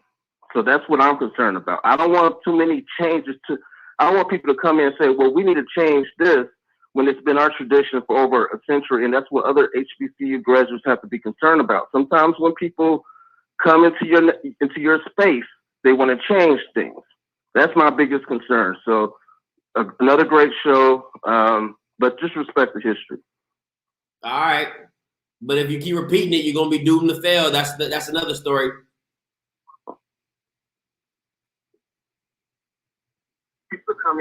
Hey, caller, you live. Talk to me. Turn your background down. Hey, what's going on? What's up? What's your name? Where you calling from?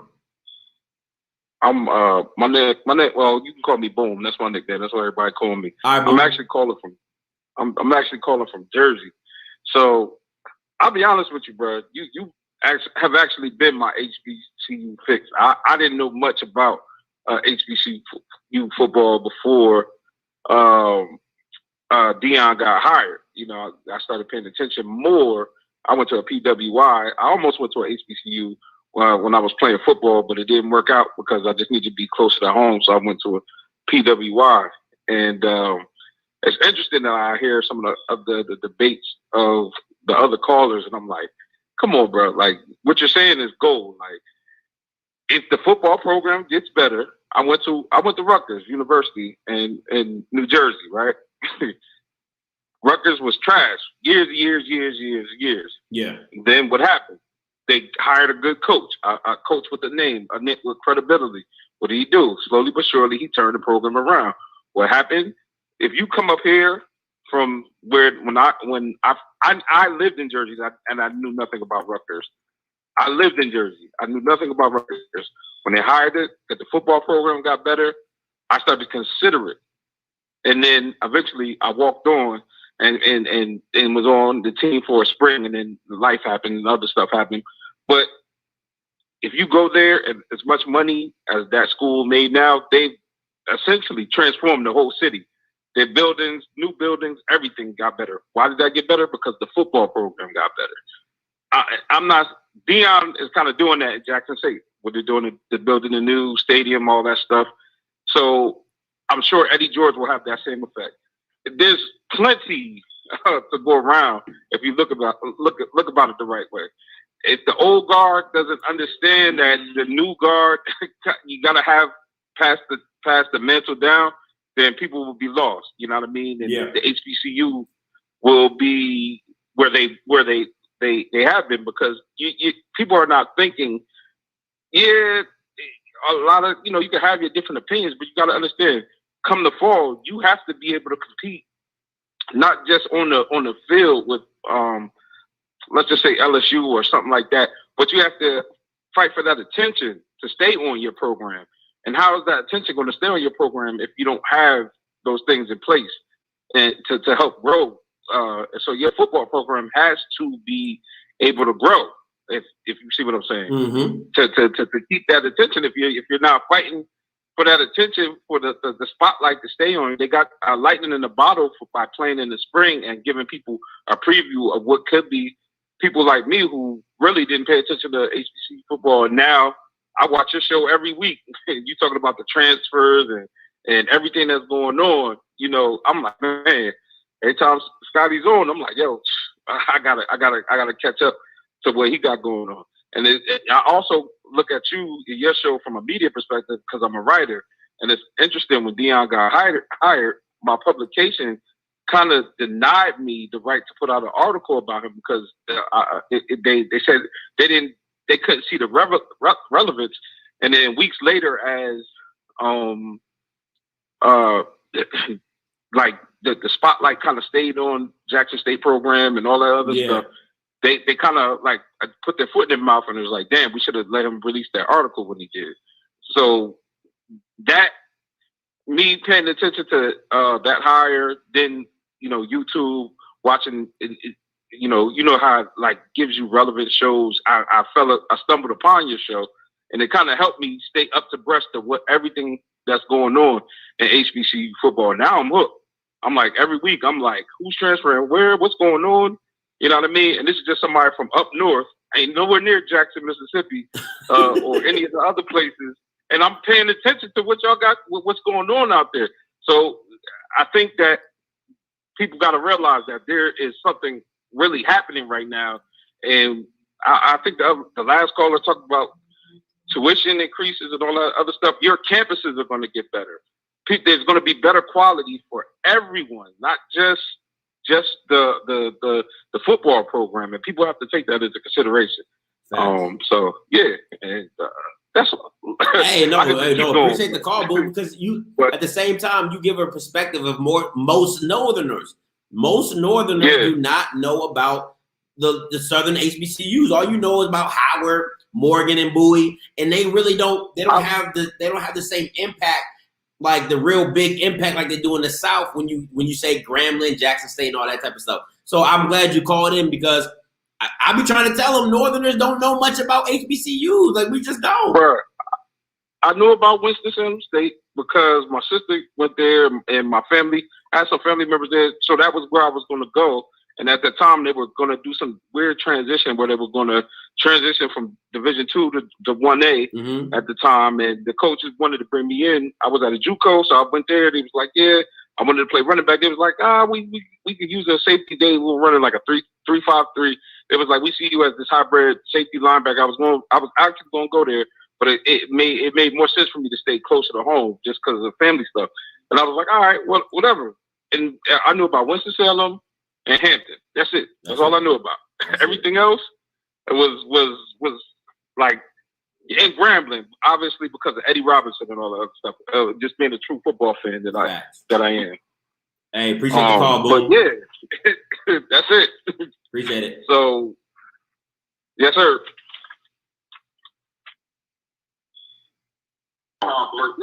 Hey, Smash is on you, my guy. Oh my God. Hey, turn the background down. Turn the background down. Hello? Yeah, I hear you. Turn your background down. You can hear me now? I can hear you. I can hear you. You can't hear me? I can hear you, Smash. I can hear you. Okay, bro. Hey, listen, I don't mean to turn y'all show into a band show, but bro, the last guy, not the guy who was on here, but the guy before him, I was about to tell you to cut him off until I gave him a chance at what he was talking about. He had some very good points about respecting the history and stuff like yada yada, but this is this. For everybody in here, all 95 people, bro, Scotty, and I'm gonna tell you this, bro. You just don't know. You know what I'm saying? It's not your fault that you don't know, bro.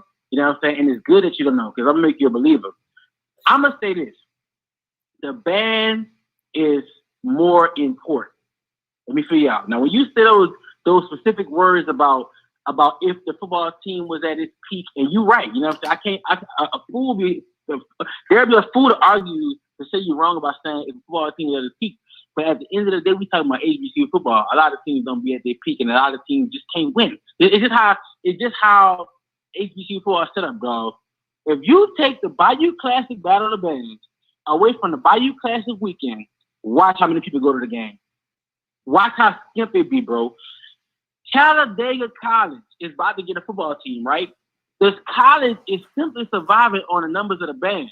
So everybody who talks about the band not that important, yeah, if the rainy day in hell comes when the football team win, yes, we can get the money for these new buildings. But until then, let me take this 300-piece monster and all these financial aid that they give in this school and bring to school to bring these campus renovations. You know what I'm saying? To put us on the map. I ain't never heard, name me one HBCU band that got, name me one HBCU football team that got a Netflix series. Don't worry, I'll wait. Name me one HBCU football team that has a movie. Don't worry, I'll wait. They got a couple. Don't the Gremlin? Bethune-Cookman has. Don't the Gremlin? Huh? Don't Gremlin got a movie? Gremlin had the last time they don't have. They got a couple documentaries, but ain't that a movie? A documentary and a movie? Name one. What name of it is? It's like The Eye of the Tiger or something like that. That wasn't a movie. That was a TV series. But guess what? They highlighted the band. Right. What is it? Viceland came and highlighted the Bayou Classic. What? They ain't highlight the football team. They highlight the band, bro. Listen, I'm not one to sit on here and you talking about The Eye of the Tiger. That's the name of everybody who up in there talking. You talking to somebody who knows football and band, bro. I'm not gonna say when a football team is winning. I get the money they can bring in, but the possibility of it, dog. But dog, I think this is Scotty. If you don't do nothing else, I want you to do one thing. Come to Bayou Classic. Come to Bayou Classic. Come, bro. You gonna understand what I'm saying when they say from Baton Rouge, Louisiana, the Bayou Classic battle bands be more packed some years than the football game. Let's not talk about if Southern and Grambling had a whack ass season and they just trying to just play each other for bragging rights and nobody don't want to go to the game because none of them can go to the damn championship. Boy, I'm telling you, bro, you're gonna get a culture shock at how big it is. Bethune-Cookman, fam, you before they had their little situation, you know how many fans you had in their band? Almost 450, bro. That's a huge population of the school. Fam, I got recruited to fam you and played with some of them. Practice with some of them before I transfer. You know what happened with that situation. But anyway, bro, the school needs the band. HBCUs need the band, bro. And it ain't people are trying to play it because a lot of your fans are sports fans, dog.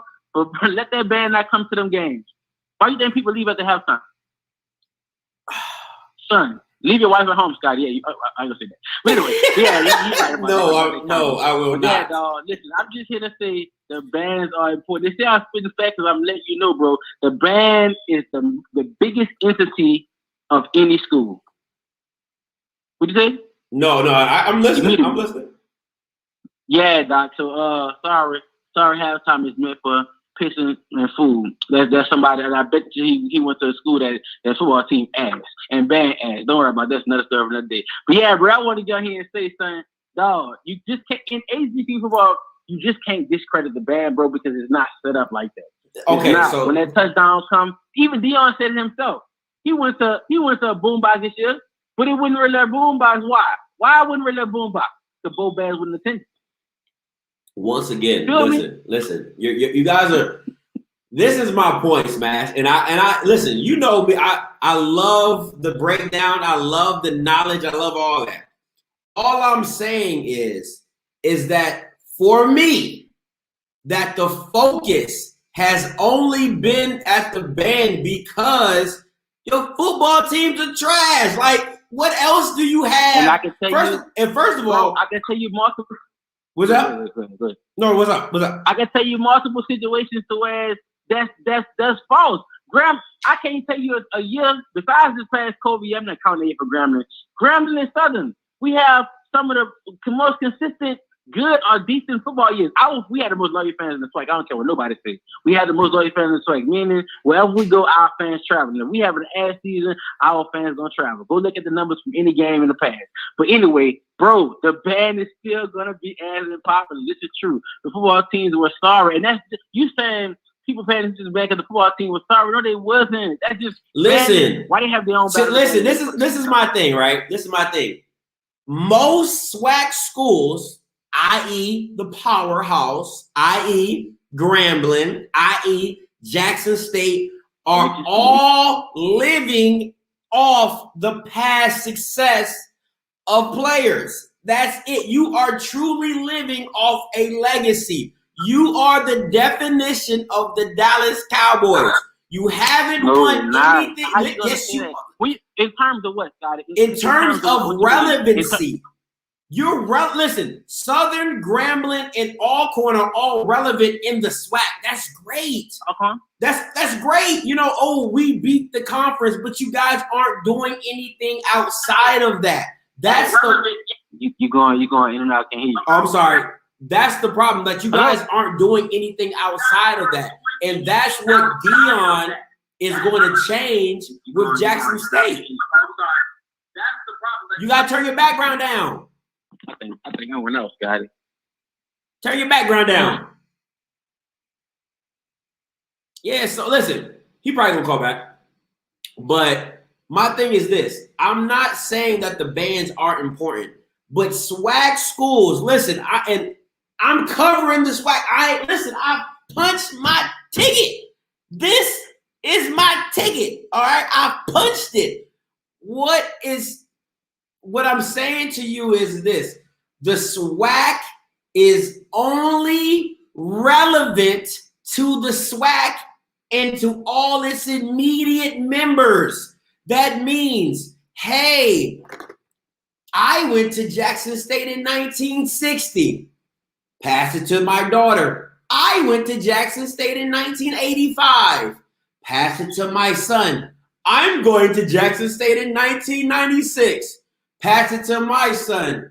I'm going to Jackson State in 2000. That's all y'all been doing. So who's going to be at the games? Everybody in the family tree. Who's going to care about the games? Everybody in the family tree. That's it. That is it. What's up? Turn your background down. Bro, I'm listening to you, bro. The last thing you said about who's going to be at the games and everything. Bro, if that's the case, one, who are we trying to make? Besides, I don't want to say that. I don't need to put up you on here, bro, but you can say that about every HBCU. That's the every problem. HBCU can say that about. Listen, that's what makes HBCU football, the tailgate, bro, the family atmosphere. And then PWI is just a number, Doc. Now I get it. We want HBCUs to be on the biggest scale. But quite frankly, son, like old boy said, bro, I think Deion needs to be more of a commissioner than he needs to be a coach. And let me tell you where I go with that. I just feel like he could do more in that position than at the school of Jackson State. You know what I'm saying? Let's say, for instance, if Jackson State don't win next year, right? Let's just say that they lose the next 3 years. Scotty, what does that do for you? You punch your name with the whole situation, right? But what does it prove, Doc? I'm just saying, it's a lot, Doc. I just feel like the bands are that much important in HBCU football. It's kind of like one can say in HBCU football or HBCU period, the band is just as important as Greek organization. The band wasn't even at the game, and people were still there. Besides Jackson State game, where they was at. Now you talking to somebody who go to every game, go to games every week. You talking to somebody who at games every week. I went to 4 Jackson State games last year. The bands was at all of them. So you're wrong about that, guy. When the band wasn't at the Grambling game wasn't even packed. Jackson State's first game, it wasn't even packed. Grambling game was there. Grambling band was there, but Jackson State band, I'll be at all coincide. So I'm gonna start doing, Scotty. I think I'm gonna just start recording like atmospheres for you, since I'll be at a game every week. I think I'm gonna show you that point. Listen, I really feel like y'all are missing my point. My point, I'm not saying the band. Listen, I'm from Maryland. Our band from John F. Kennedy High School, we play go-go music. It be rocking. It rocks. I'm not saying so. I'll give you that. You gotta turn your background down. John F. Kennedy High School, we play go-go music. It be rocking. Right, y'all done. Hey. I'll give you that. You gotta turn your background down. Oh, my bad. Yeah, because I come through the echo. So what I'm saying is this. I'm listening to you from off of the thing. Yeah, so what I'm saying is this. All I'm saying, okay. So listen, all I'm saying is this, right? And I'm going to get off the band subject and I'm going to talk about this Southland conference that everybody wants to talk about. I'm going to talk about it. All right.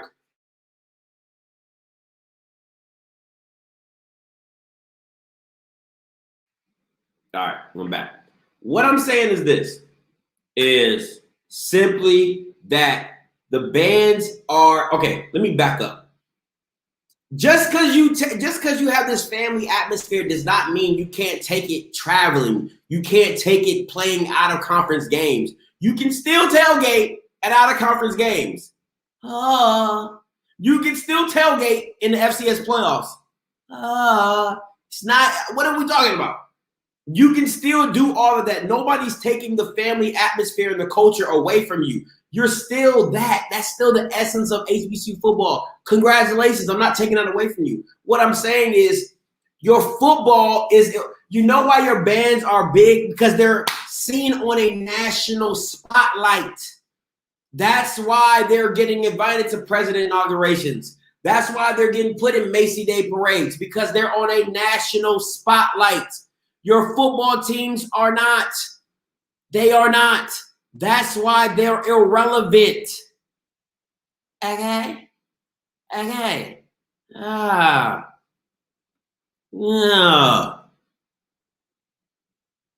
Now, going into this Southland that stuff wants to talk about. Listen, the Southland Conference. Listen, guys, the Southland Conference is going to get. They're going to get one thing. They're going to get booted. They're not getting nobody. They're not getting nobody. Do you see how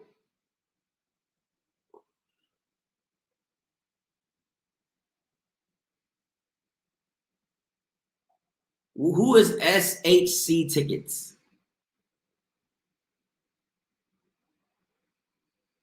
Is BJ in there? Yeah, like who? Listen, they not getting nobody. Who is going to go to the Southland Conference? Why would you go to the Southland Conference? It makes no sense. You get more from. Listen, even if internet is bugging and I'm pissing off. Even before Deion set foot, why would you oh yeah, I want tickets. Yes, I want tickets. Yeah, who wouldn't want tickets? Hell yeah, I want tickets. All right, shoot. But yeah, they grasping at straws. Like, why would, if I'm Grambling Southern, you're not going to make me as much money as I'm about to make in the next 2 or 3 years playing against Deion. That's not even close. You can't even sniff that of what I'm about to make with Deion being in the SWAC. If Deion wasn't in the SWAC, I still wouldn't go to that trash ass conference. Who would do that? Why would you do that? It doesn't make any sense. It makes zero sense. Whoever even got flustered over that article, please go stop. It's not. It really wasn't even worth talking about. But since somebody brought it up, I'll talk about it. And look, you got FAMU and Bethune. You're good. Your conference is the talk of the town. You are about to have the second biggest game on national television on Labor Day weekend. Are you kidding me right now? Southland Conference? Stop it. Go sit somewhere. Stop it.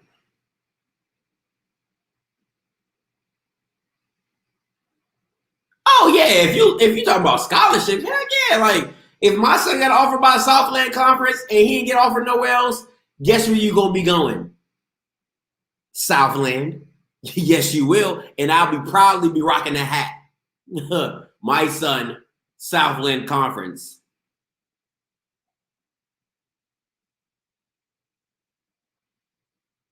Other than that, no need.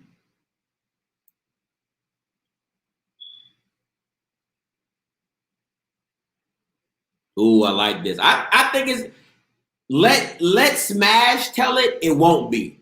But in my opinion, I think it would be the most talked about season in SWAC history. Now, was I alive in 1978 when Too Tall Jones and Walter Payton met face to face in the cold tundra of? I wasn't there, so I don't know. What I'm saying is, in my perspective, in my viewpoint, this will be the biggest SWAC season ever. It would be the most anticipated SWAC season ever. Oh, here we go. I knew you were gonna call. I'm gonna do that. I knew you was gonna call. I was waiting. Now, now we're not gonna do that, bro. I'm gonna turn it off. Now we're not gonna do that. let me tell you this. Even before Deion Sanders, before your guy, this is going to be the biggest HBCU football season ever. You want to know why? Because the FAMU and Bethune-Cookman games count now. They count for something. Normally, when Southern had to play FAMU or Bethune-Cookman, those games are just classic games simply because the Florida Classic is one of the biggest classics in the world. Now it would actually mean more. My predictions for this season is I think FAMU and Bethune-Cookman are going to rake that side of the bracket, and it's going to come down to the Florida Classic and the Bayou Classic who go to the SWAC championship even before your guy Deion. So we can agree on that. Not the thing. I nothing to do with the bands about why this is going to be the biggest HBCU season ever. But since you want to add the bands, bro, you mean to tell me, fam, you get to see every HBCU band and shit instead of ducking over there to Pumiak? You mean to tell me Bethune-Cookman get to come to Alcorn State University in this little country town? Oh yeah, it was gonna be bigger before Deion. Now I'm saying, I get how y'all trying. Deion is just Deion the icing on the cake. Each icing got it. Each icing got it. He the icing on the cake. But it was gonna be bigger regardless, Doc. And plus, we coming from Kobe, so that's what I want to say about that. I ain't that crazy now. I ain't gonna say, it wasn't. We had BCU were embarrassed this year. We'll be embarrassed this year. Y'all crazy. I'm calling it. Florida Classic is gonna depend who comes from up that side of the bracket to go to the SWAC championship. I'm outside it. I'm calling it. All right, man. Listen, he said Deion's the icing. This season, Deion's the cake. And listen, I know all of, you know what? Hold that thought. I know all about cakes. Hold on.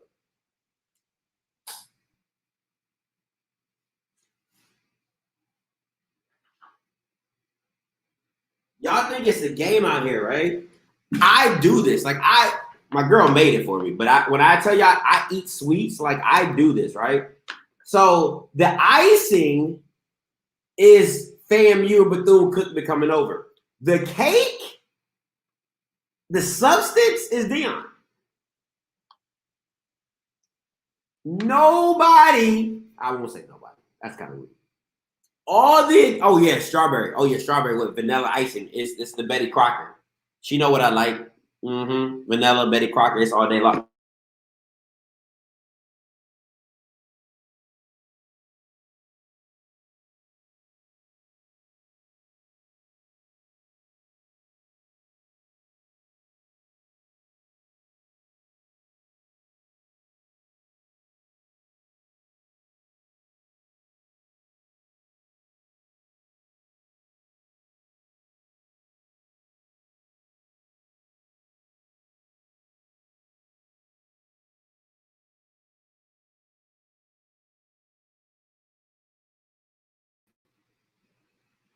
We back. All right. So I know I froze. So listen. And I'm about to end it pretty soon because it's freezing and I hate it. So listen, this is what I'm saying. Y'all think I just don't eat icing all the time. I love cake. All right, love cake. So what I'm saying is for illustration, Deion's the cake, everything else is icing. Okay. I like this one. Prime is the cake and ice cream. Facts. Big facts. Hold on, let me get a piece. I really love strawberry cake. Don't judge me. So I'm like a fat kid. Like I really love sweets. I love. I'm right. My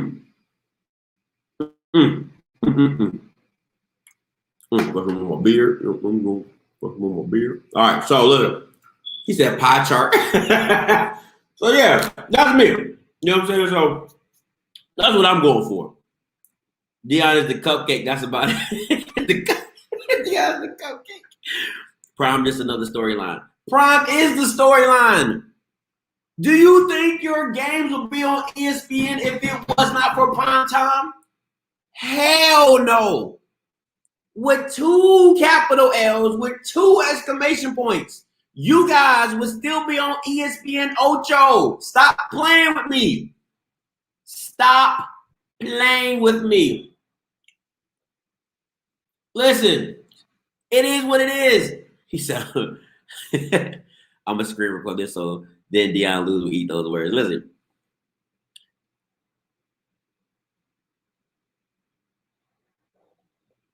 It is what it is.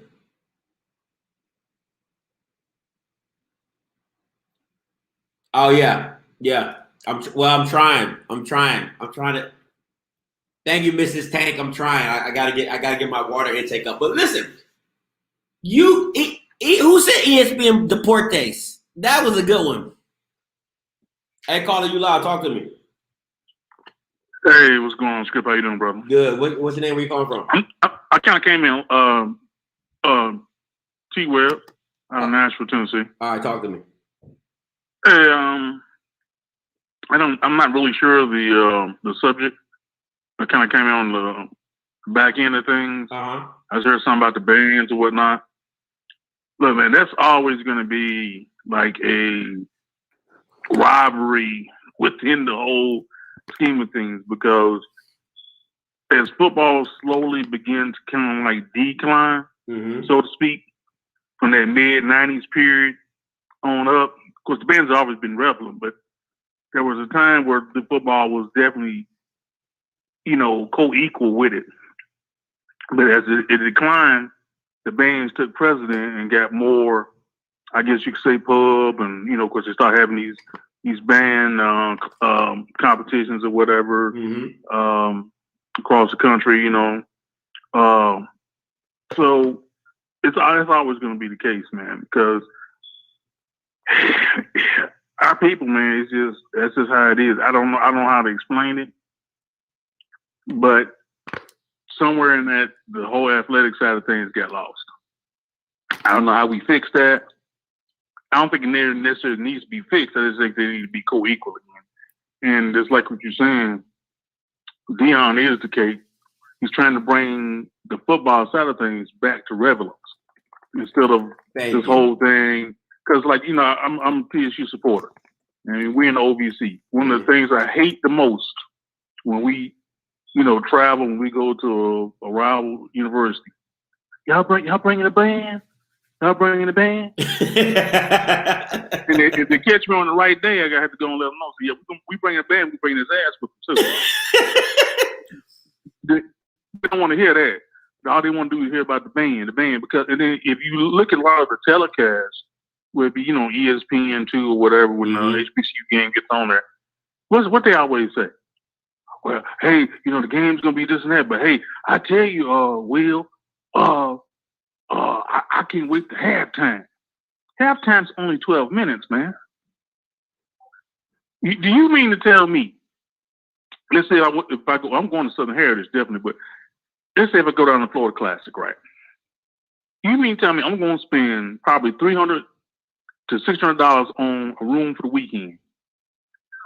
I'm going to drop at least $250 on gas, another $300 to $400, depending on where I eat or how I eat, on food and beverage.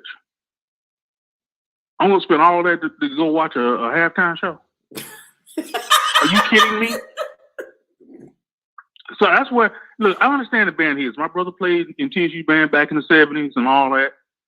I understand the lineage and all that. I respect those guys. I watch a lot of band videos on YouTube. It brings a definitely different type of ambiance and feel to the games and whatnot. But man, come on. I'm gonna drop, $1,200 or $1,400 on a weekend to go watch a 12-minute band show. Come on, man. That's ridiculous. But that's where our people are in their mindset. Some people do that. Some people do that and they leave right after halftime. They go walk around the stadium. To do what, I don't know. But that's what they do. But hey, man, keep up good work. Appreciate the call, man. That was the funniest call tonight. Appreciate you. That was funny. That was worth every penny.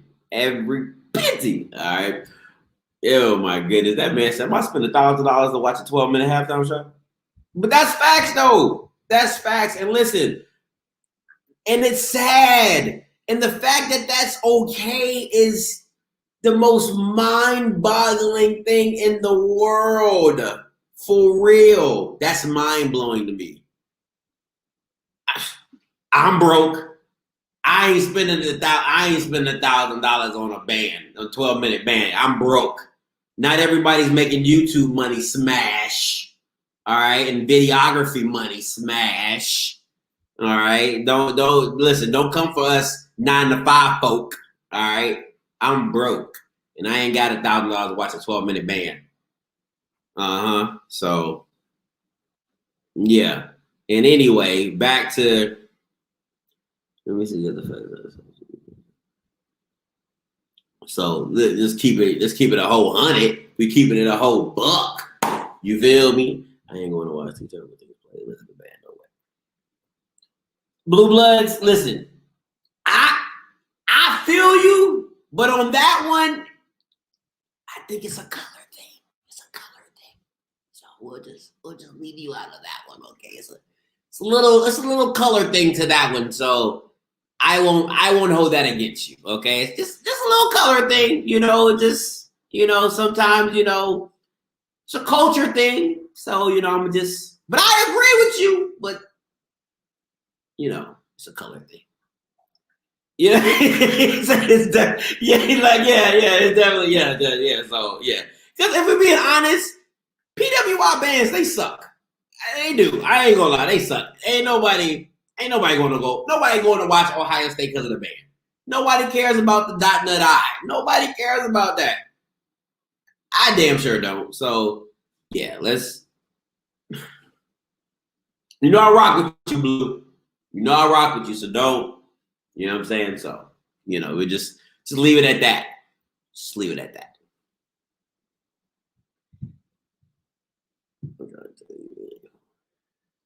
Listen, Alabama A&M, listen, they gonna be something special, bro. Like, as long as you got the quarterback you have, but the key to me, though, the key to the whole thing, because I'm gonna wait till later I don't know. You know who I'm rocking with. There's a buzzsaw coming. You know what I'm saying?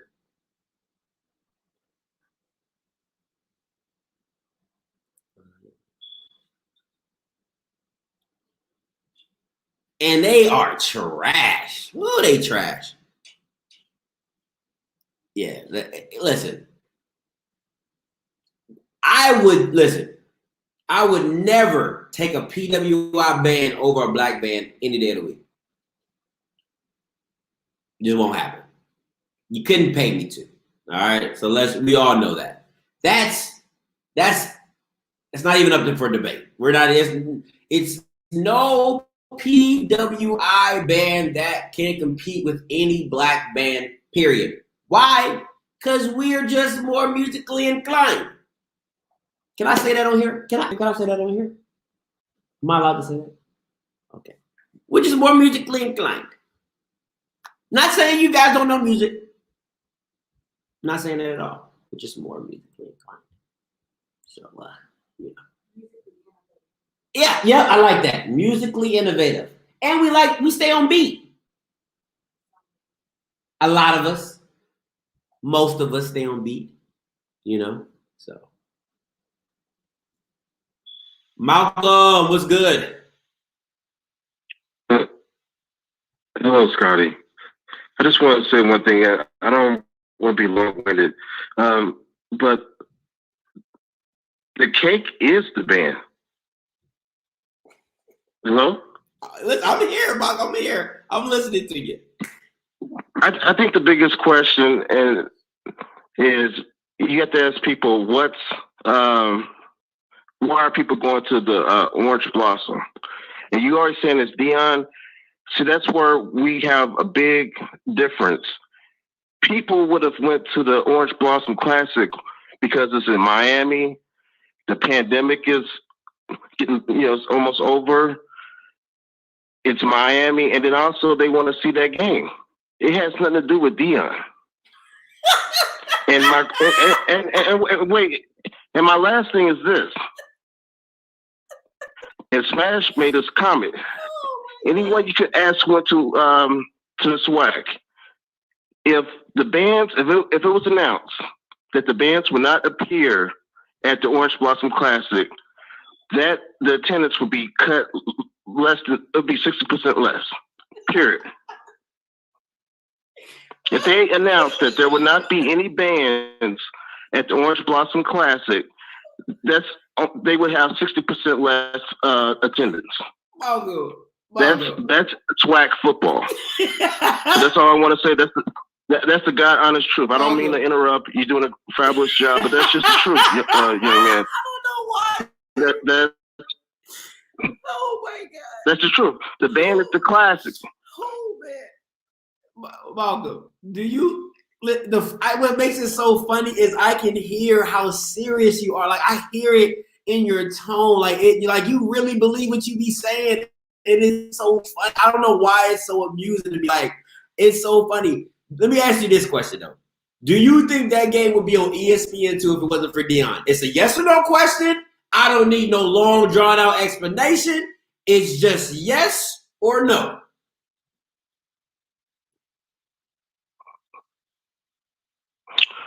Cat got your tongue? Perhaps not.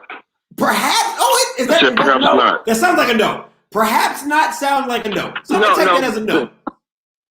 All right. So that's one. Two, do you think that the celebrities that are coming to the game would still be coming if it wasn't for Deion? That's a yes or no. I don't need nothing else. Just yes or no.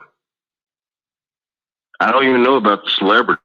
I'm not going because of Deion. I didn't pay my grand because of Deion. I don't give a rat's ass about Deion. Listen. I'm going because I like, you're the one who brought it up on one of your shows, and I was late and then I purchased immediately because I wanted to watch. It's in Miami. I would never even go to a regular football game, NFL game. I'd rather go, if I'm going to go to an NFL game, it's going to be the Celebration Bowl or the Bayou Classic or something where there's HBCU teams playing against each other. Listen.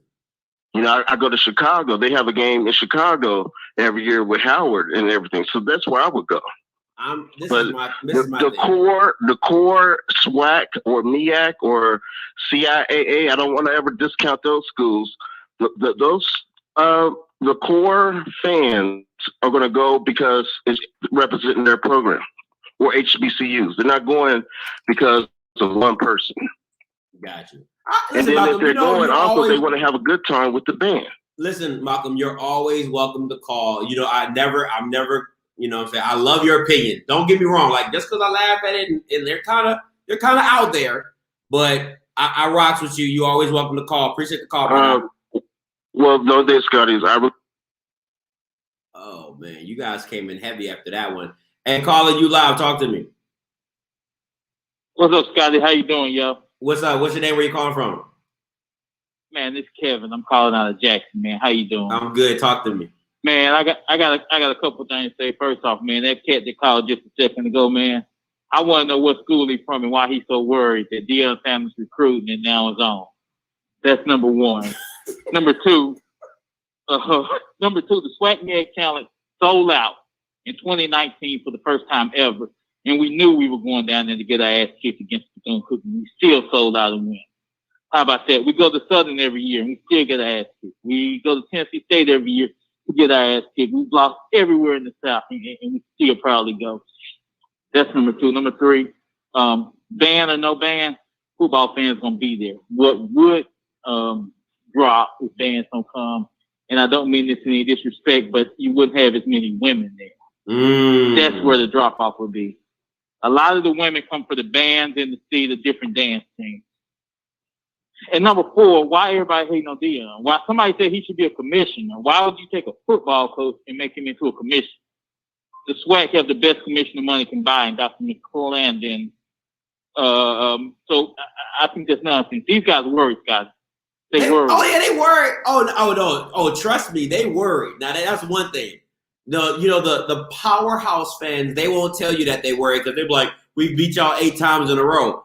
But listen, it's a buzzsaw coming. It's a buzzsaw coming. That's all I'm gonna say. And I'll tell you this, Scotty, and I've said this before in the show, man. When Jay Hobson took over Alcorn and they started recruiting, the rest of the SWAC sat around and looked and like, he can't do nothing. They didn't take it serious. The same thing going on now with Deion Sanders. He recruiting. It's going to get to a point now where it don't matter what scheme they run. They're going to be running the doggone SWAC. Facts. Listen. Remember you heard it here first. If JSU wins the SWAC championship, I named the conference the DSAC, the Deion Sanders Athletic Conference. Remember, you heard it here first. I said it here first. So I'm just saying. You know, if he did that, he would get a lot of people in there. I think the Southland Conference is gone. My big question though is, what is the MEAC going to do, man? What are they going to do? That's facts. That's facts. That's where a lot of attention needs to go. But appreciate the call, my guy. I do. All right, man. Hey, caller, you live. Talk to me. Turn your background down. Hey, this is Jay, Memphis 10. What's happening, man? What's up? Talk to me. Look here. How many band members does anyone know? Shotty, I keep putting in the chat these GED folks that keep calling. They get on my nerves. I don't know what the hell they talking about. GED. Look here. Let me go and say what I need to say. The band is like hot sauce to catfish or chicken. Oh, I like that. You don't eat hot sauce. You don't eat hot sauce by itself. I like that. You gotta have the chicken. You gotta have the fish. You'll eat chicken and fish by itself. But you don't eat hot sauce by itself. It's good to have around. It adds a little flavor to it. That's cool. But no one is going to see the damn band. If you want to see the damn band, go and watch them practice. They're doing the same damn show in practice that they're going to do on Saturday. We're going to see a football team. This year, the draw to HBCU football is Coach Prime. It is what it is. Get over the bull crap. He's brought more. We haven't had this much attention in HBCU football since Steve McNair was running for Heisman Trophy. That's facts. So embrace it. Each coach that's that's a HBCU coach, embrace it. Get you some good recruits off Deion. Get you some publicity off Deion, and make it work. Make it work. But this crap talking about the band is it. Oh, first of all, let me say this. I'm 53 years old, so you all don't have that stereotype that us older cats are still back in the Stone Age. Man, my daughter is in the boom right now. I love to see my daughter perform, but hell, she can't wait to go for the damn football game. She hyped like a football game. Yeah, she talking, no, they gonna do whatever to the band, but she know Dad ain't hearing that, and deep down in her soul, she want us to beat the hell out of FAMU. It is what it is. So that's my little 2 cents. Y'all messing up my vibe tonight, talking about this band crap. It's about football teams, baby. Name me some band members outside of Jackson State's drum majors. It's Southern drum major. And a few J-Fit because they babies to me, but because they fine. And them, I forgot the girls down in the Alcorn or whoever. The honeybees. That's it. You don't know nobody. Ain't nobody on MTV or none of these bands saying, well, I graduated from Southern, the powerhouse, and I was in the band there. I ain't saying that. They talking about Mel Blunt and everybody else. That's what they talking about. So, appreciate you, Scott. Hey, Scotty, you keep doing what you doing. Bump these fools. Boy, you are hilarious, bro. Oh, let me say this. This is what the coaches, my brother graduated high school in 77. He was all state and everything. But before that, he was in the band. The coaches got on him so hard, they called him a damn piccolo player. Because he was so big. He was so big, and he was in the band. These damn piccolo players getting on my damn nerves. The band has its place. But the football team is it. And again, I'm going to say this. Prime is the cake and the ice cream. Yeah, the other stuff can be the ice. That's facts. Y'all just get over it. You better come on board. Take care, Scott. I love you, bro. Hey, appreciate you, man. Anytime. Oh my God, that was funny. That's what this show is about, man. I love it. Now we get to the grid. Let's go. It took about 2 hours to get it going, but now we going. What's good? Talk to me. You live. What's up, Scotty? It's your boy Jamie. Talk to me. Talk to me. Hello? Yeah, I'm here. Talk to me. Oh, yeah. Oh, yeah. I was just calling, man. Appreciate the show, man. I enjoyed, all the time listening. I'm just calling in, just showing love, man. Oh, appreciate you. Appreciate you, my guy. Anytime. All right, thanks. All right.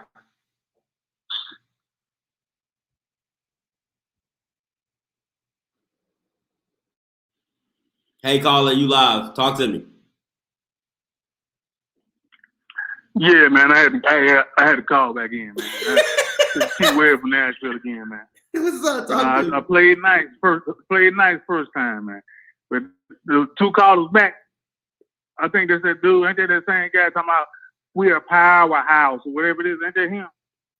No, Ain't that him? No, that wasn't him. That wasn't him.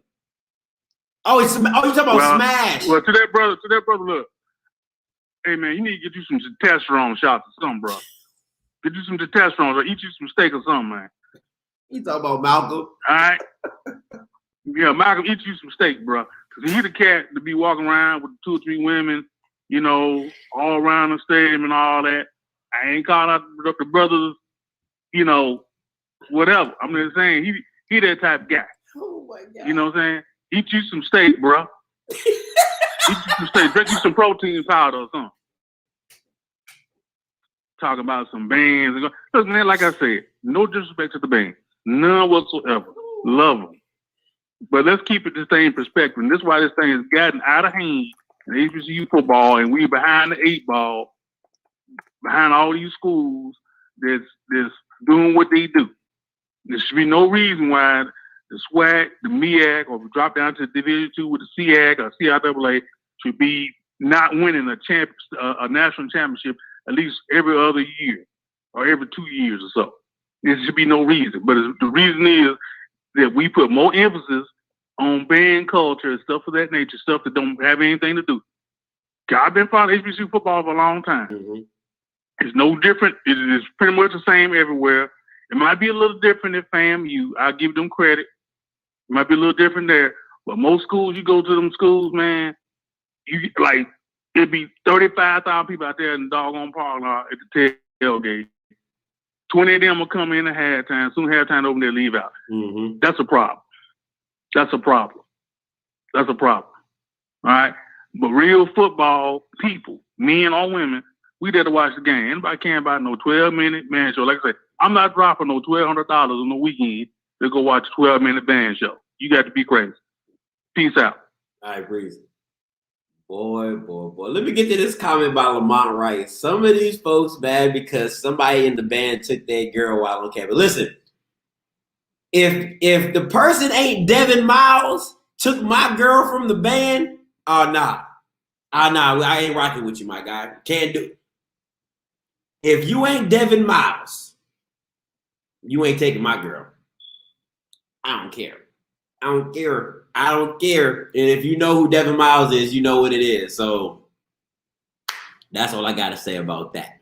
So, whoo-wee, boy, y'all are fun. Boy, that boy said, eat some steak. That junk was hilarious. Sir, that was me. I stole it. Who is... Listen, ain't no tuba player. Ain't no trumpet player. Maybe a saxophone player. The sax can get you. Listen, the sax can, you can be the next, you can be on that thing. Maybe a sax player. But if you playing the tuba, you ain't taking, get up out of here. You ain't taking it. That's facts. Now this is facts. That's facts. But ain't nobody from the tuba, ain't nobody playing the tuba taking my girl. If you in the band and took a girl of mine, she was 6th string anyway.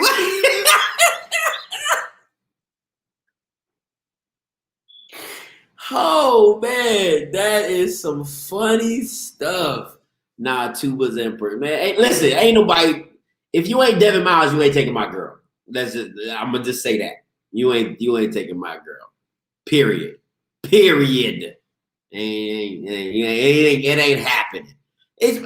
Listen. If you're a football player and you get your girl taken by a band member, turn in your jersey. Do you hear me? Take it. Don't pass go. Don't collect $200. Just go directly to jail. If you stop it. I played percussion, bro. They were on us. The big girls was on y'all. The big girls. You weren't getting no girls fields. You ain't got no job, Tommy. Stop playing, bro. You ain't getting no girls. Shoot. I will respect. Listen, turn in your jersey. Yes, turn in your jersey. And the Vans are ranked number 1 in the poll. I don't know. What are the Vans? Them similar players, dope. Check out that. If you take my girl doing this,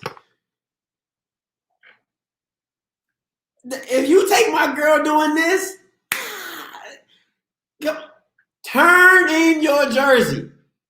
Do you hear me? Turn in your jersey. Stop it.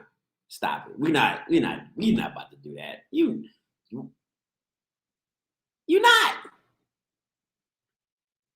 Hey, caller, you live. Talk to me. Man, what's going on, man? It's BJ. Oh. What's the deal, man? Talk to me, B. On here today, man. Talk to me. You got the band people all right. Look, listen up, band people. I have nothing but respect for your craft and what it is that you do. I mean, I enjoy watching. I enjoy seeing the band. All right. Now that I've said that, it's a football game, and I want them to understand that and understand the importance. It's a football game. Yes, HBCU bands bring a certain flavor. They add to the atmosphere. That's what makes HBCU football so unique. But your boy said it perfectly, man. You ain't the chicken. You the hot sauce they go in with you. You know what I mean? So, hey, I mean, listen, ain't nobody dissing y'all, man. Trust me, I like seeing the juke and the boom and the March 100 just as much as the next man. But, you know, the millions of dollars that go into your program is going into it is because of football. It ain't the bad, man. But now, hey, man, since I got that out of the way. Man, so you said something earlier, and I really got on the computer and did some research. And you said that without Prime, would the FAMU Jackson State game be on ESPN2? And my answer is that is inconclusive. The reason I say it's inconclusive is because of this. Going back and doing a little research, the SWAC MEAC Challenge usually has that time slot on Labor Day weekend, which since 2012, that game has been on ESPN2. Okay. Before that, it bounced around on ESPN Classic, ESPNU. But 2012 present, it's been on ESPN2. Well, the MEAC SWAC Challenge has moved to the week earlier. The week 0, if you will, and they're gonna be on the big ESPN, Alcorn and North Carolina Central, which opened up that Sunday spot. And then you got FAMU and Jackson State that's gonna take that ESPN2 spot where the MEAC SWAC Challenge was. So, like I said, that's inconclusive. Now, let's say FAMU and Jackson State didn't fall in the weekend. Now we got a question on who would actually get that ESPN2 spot. So I'm gonna say it's inconclusive. It's not a this or that. It could be this and that on that one. But man, moving forward, man, I think I'm looking forward to the summer. I'm kind of interested to see how this portal continues to go. Man, you had another one hit the portal today, Story Jackson out of Prairie View. And if you're looking at Prairie View has lost 2 of their 3 top defensive players. Lost Stubblefield, now you lost Story Jackson. So it'll be interesting to see how that looks. And it's going to be interesting to see around the SWAC as well as around the MEAC, how many more players hit the portal before July 1st and kind of what teams pull out of the portal. So that's what I'm going to be looking at. People keep asking me when I'm going to make a prediction about the fall, and I tell them that winning lost to the state. Because right now, man, it's a crapshoot. You don't know who's staying, who's going, who's coming in. So then once all that get cleared out, man, you'll probably get a prediction out of me, man, probably at media day. Got you. So because somebody asked me they wanted you to get the prediction on Southern. What they talking about for the season? Yeah. What they said, what you got them going? The powerhouse. Yeah, you gotta. Yeah, what's the powerhouse inside you? I heard that a couple times. Oh, okay. So I had a caller. I think Smash. No, who?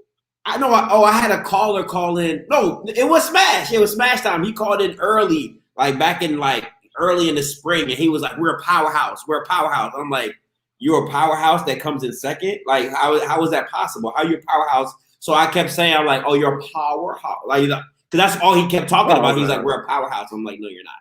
You're not a powerhouse if you keep coming in second. It just doesn't work like that." But that's just my personal opinion.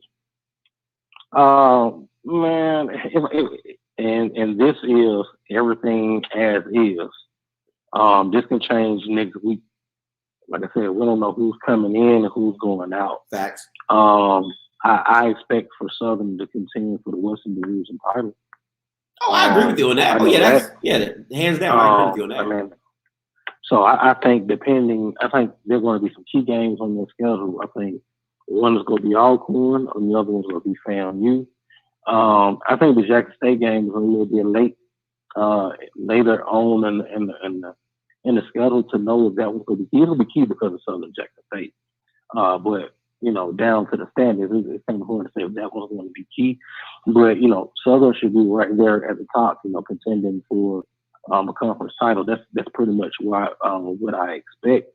Now, if something like that, happens that's different than that, and they don't, I think you might see that interim tag get snatched off the Conoco real quick. Because they have the roster right now to be able to contend.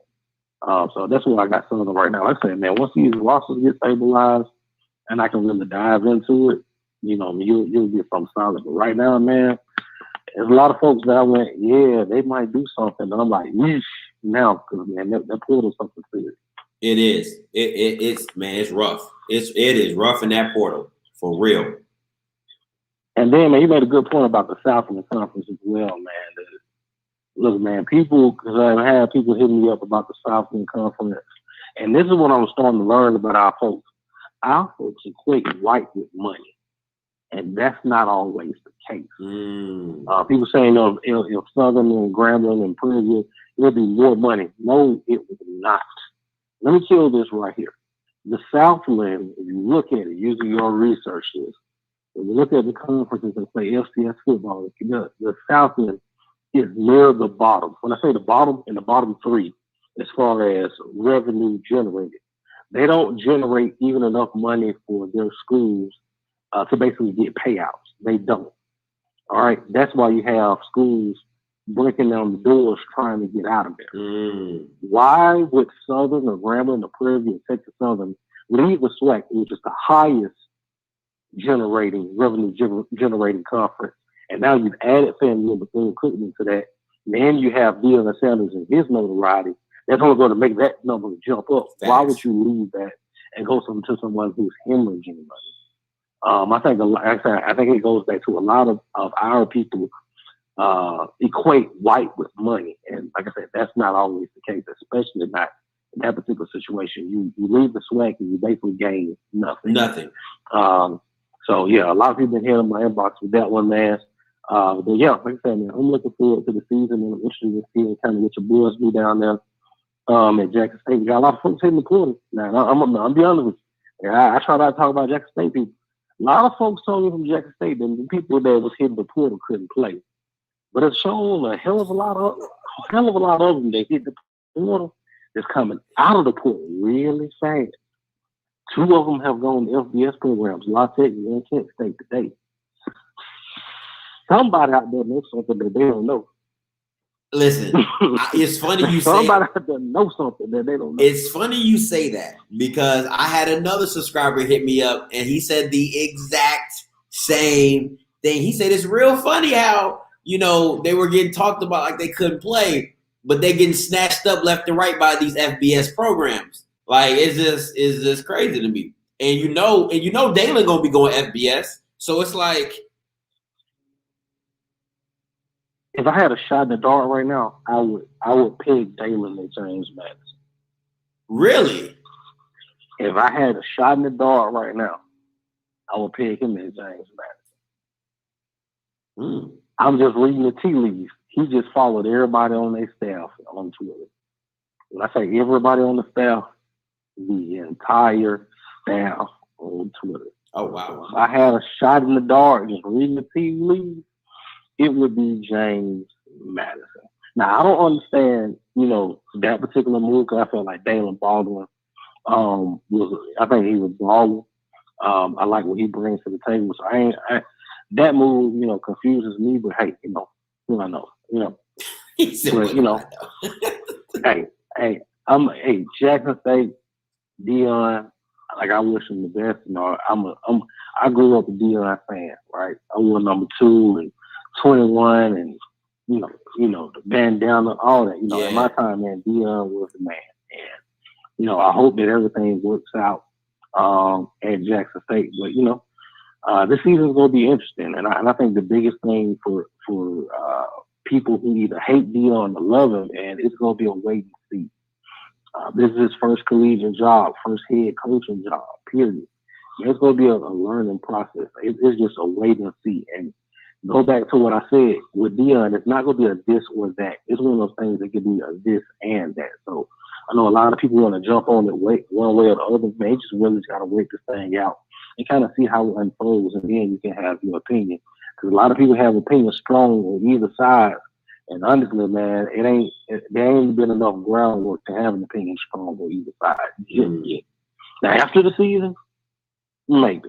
But right now, no, we're still in wait and see mode.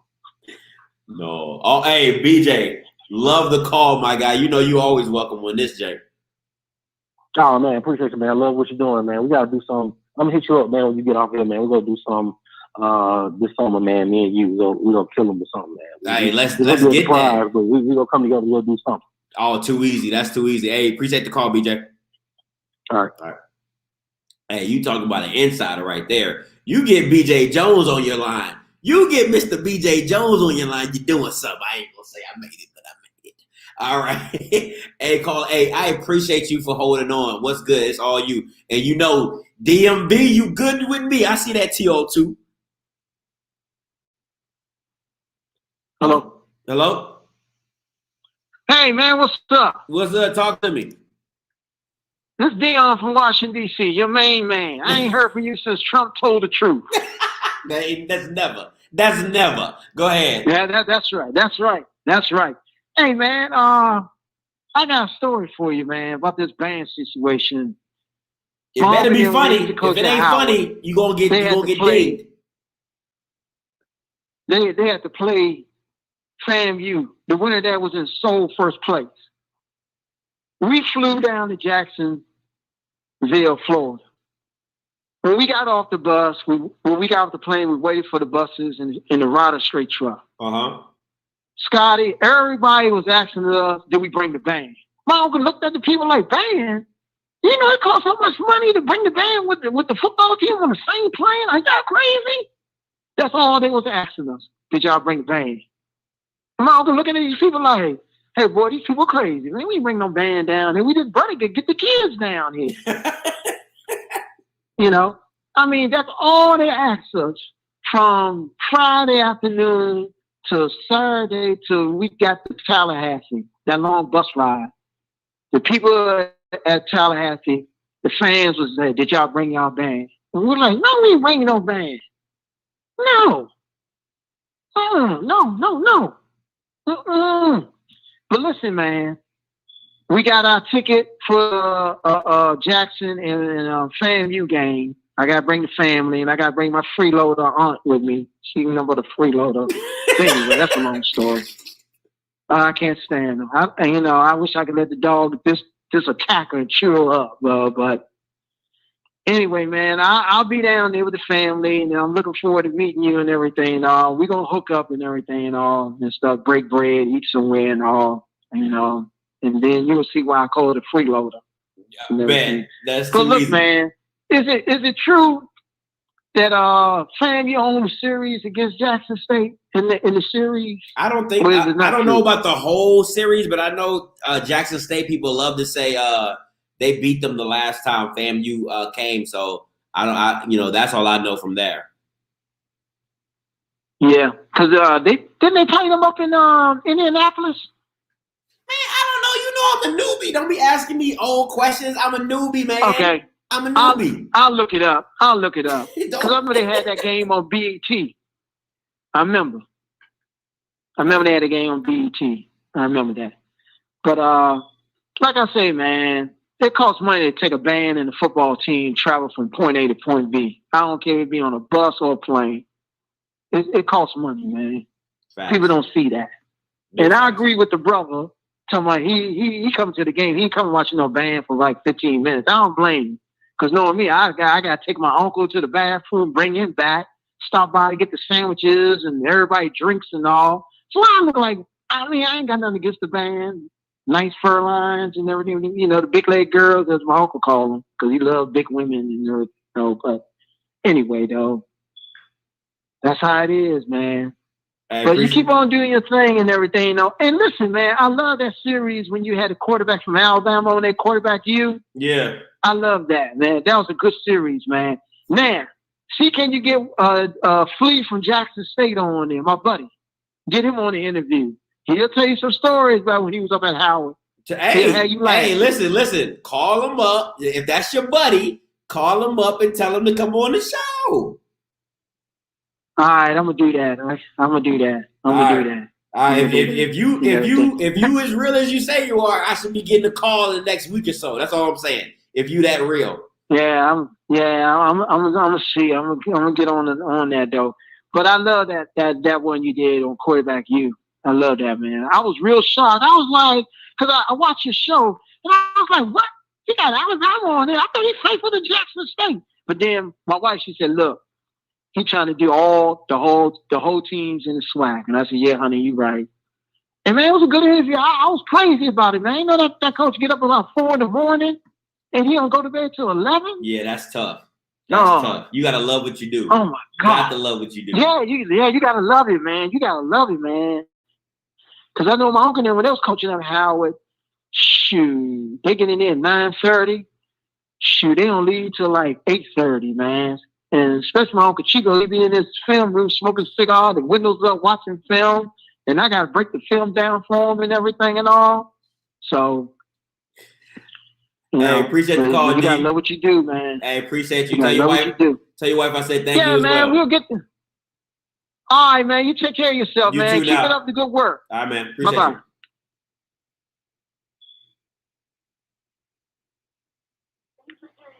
What's up, caller? You live, Is this Mr. J? Mr. J Ford? Yeah, this Jay. Listen, I tried to text you. You must have called me on your house number. Yeah, this my house number. Man, nobody got no house numbers. Like I'm trying to text it. I'm old school, man. I got age on me, bro. I was like, I'm trying to text him like undeliverable. I was like, man, this man called me from the house phone. Go ahead, Mr. J. Yeah, man. But listen. What I wanted to what I want y'all to know now. Bethune-Cookman is a big time program too now. But I'm gonna tell you something. They got one problem. What's up?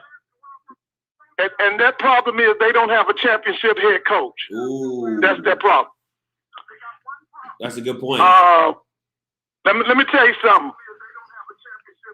Hey, turn your background down, Mr. J. They got everything. Terry Sims is not the Jenkins. Remember the Jenkins guy that left them and went to... Turn your background down. You're bleeding through. Okay, all right. Yeah, I'm just saying Terry Sims is their biggest problem. He hadn't come... I think he won one MEAC championship his first year with Jenkins' boys. Jenkins left and went to Alabama State. You know, his son is up at Alabama A&M. But I just want y'all to know now, if they had a championship coach at Bethune-Cookman, beware. That's another school that'll come in and take the SWAC. Because they got to tell them. I mean, they sitting right there in Central Florida. They attracting kids from Miami. They're attracting kids from Georgia. They're attracting kids from Tallahassee. If the biggest problem is Terry Sims. That's the biggest problem they got. And the other thing that's hurting them now is, I don't know if you heard, that AD, who is one of the best ADs in HBCU sports, Lynn, I think his name was Lynn, Lynn Thompson? He just retired. He announced that he's going to be retired. This guy's been a great man. And to be honest with you, this is the guy who needs to become the commissioner of the MEAC to save the MEAC. Because if they don't get a commissioner up there in the MEAC is going to fold. They don't have a commissioner. That's big time. Hey, you stay with the gyms, Mr. J. I swear you do. I've been around a long time, man. Listen, you know, I saw Jay Gaither. Growing up, I saw Jay Gaither coach. I saw Big John Merritt. Oh man! And let me say this too, and I'm gonna let you go. All right. The biggest underachieving team in the SWAC right now is Prairie View. Prairie View has everything that they need to win a championship. I like Dooley, but I'm going to tell you what I told Dooley, and I'm going to let you go. I told Dooley when he got that job, you got to go get a defensive coordinator, and he has yet to get a defensive coordinator. That's why they haven't taken over the West. He needs a defensive coordinator. Mr. J said, I told him. Listen, he had DeWanye Tucker. He had that kid that came in from Oregon, the wide receiver. He's had top-notch quarterbacks, but his defense never steps up. The guy who is the defense coordinator, I think his name is Freeman, they were friends down and they were on the staff for Pete Richardson down at Southern during the 90s. Mm-hmm. And that's good and fine, but you got to get somebody to lead your program. That's the only thing keeping Prairie View from being a championship team. They don't have a defensive coordinator. If he could go to the Southland or somewhere and get him a defense coordinator, y'all listen. People don't know this, but in the 50s and the 60s, well, actually in the 40s, the 50s, and the 60s, Prairie View dominated the SWAC along with Southern University. All right? It was when in the 60s, that's when Grambling came along. But in the 40s, 50s, and in the 60s, I'm telling you now, go back and look up the history of Prairie View. You said what you telling me right now is all they need is a D coordinator and they're going to do damage. Listen, they got talent at Prairie View. You talk about that kid Stubblefield, they're going to get a shot at the league. He's got some more DBs that's going to get a shot at the league. The biggest thing, his front seven has never been coordinated since Dooley's been at Prairie View. He needs a defensive coordinator. Listen, Dooley's offense is one of the most explosive offenses in the country. Okay? His offenses are very explosive. He needs a defensive coordinator. That's all he needs. That's why I'm telling you, the most underdeveloping, the program that is underachieving is Prairie View. Wow. Okay, listen, Jay. You can call in on your house phone anytime to drop these gems. Do you understand? Drop them gems. And listen, and let me say this one last thing before I go. You know, we've been talking about the guy up at Tennessee State. I think his name is Hugh Jackson. Yeah. Hugh Jackson is now the offensive coordinator at Tennessee State. Guys, I'd like to see that guy become the head coach at Alabama State. Let me tell you something. Alabama State is a sleeping giant. You might not believe that, but they are a sleeping giant. I agree with you 100%. They're sitting in Montgomery, close to Atlanta, close to New Orleans. Let me tell you something. If they were to get Hugh Jackson down there, they could take over that East, man. Because right now, I'm going to tell you something. The guy that's down there right now, he will never, ever beat the coach at Alabama A&M. He will never beat Cornell Maynard. Oh, wow. Never. Oh, wow. Mr. J making some bold statements out here. Okay. Listen, have a good night, okay? You too, Mr. J. I'm gonna call you on your house phone now. Yeah, call me on my house phone. You know I got all the stuff for you, man. Hey, I got it for you. Appreciate it, Mr. J. Okay, bye-bye. Boy, I got insider. Listen, if you want real insiders, I got them. Hey, caller, you live. Talk to me. Turn your background down. What's your name? Where you calling from? What's going on, buddy? What's It's good, Brian talk? from Lawrenceville, Georgia. What's up? Talk to me. Yeah, now let's get back to the band situation. Okay. JSU played UNLV in 2016. Okay. In Las Vegas. I'm listening. I went to that game. They paid for the band to come to that game. And guess what? UNLV band went first and JSU band went afterwards. So the moral of the story is also Deion is not attracting. I'm going to Miami, me and my wife too. I'm not going because of Deion, just like when I went to UNLV. I'm because of him. And I guarantee you got to remember this. JSU, best attendance in FCS the last 7 years with a losing record, 33,000. That's all I got to say. I'm just saying. Listen. Hello? Cat got the tongue? Oh. Cat never got my tongue. Best believe. And you're lucky my girl put me on the leash to not cut you off. Because I would have cut you off when you said, let's talk about the band. I would have stopped you right there. You know what I'm saying? So you're lucky I'm listening. That's what you're lucky about. That's one.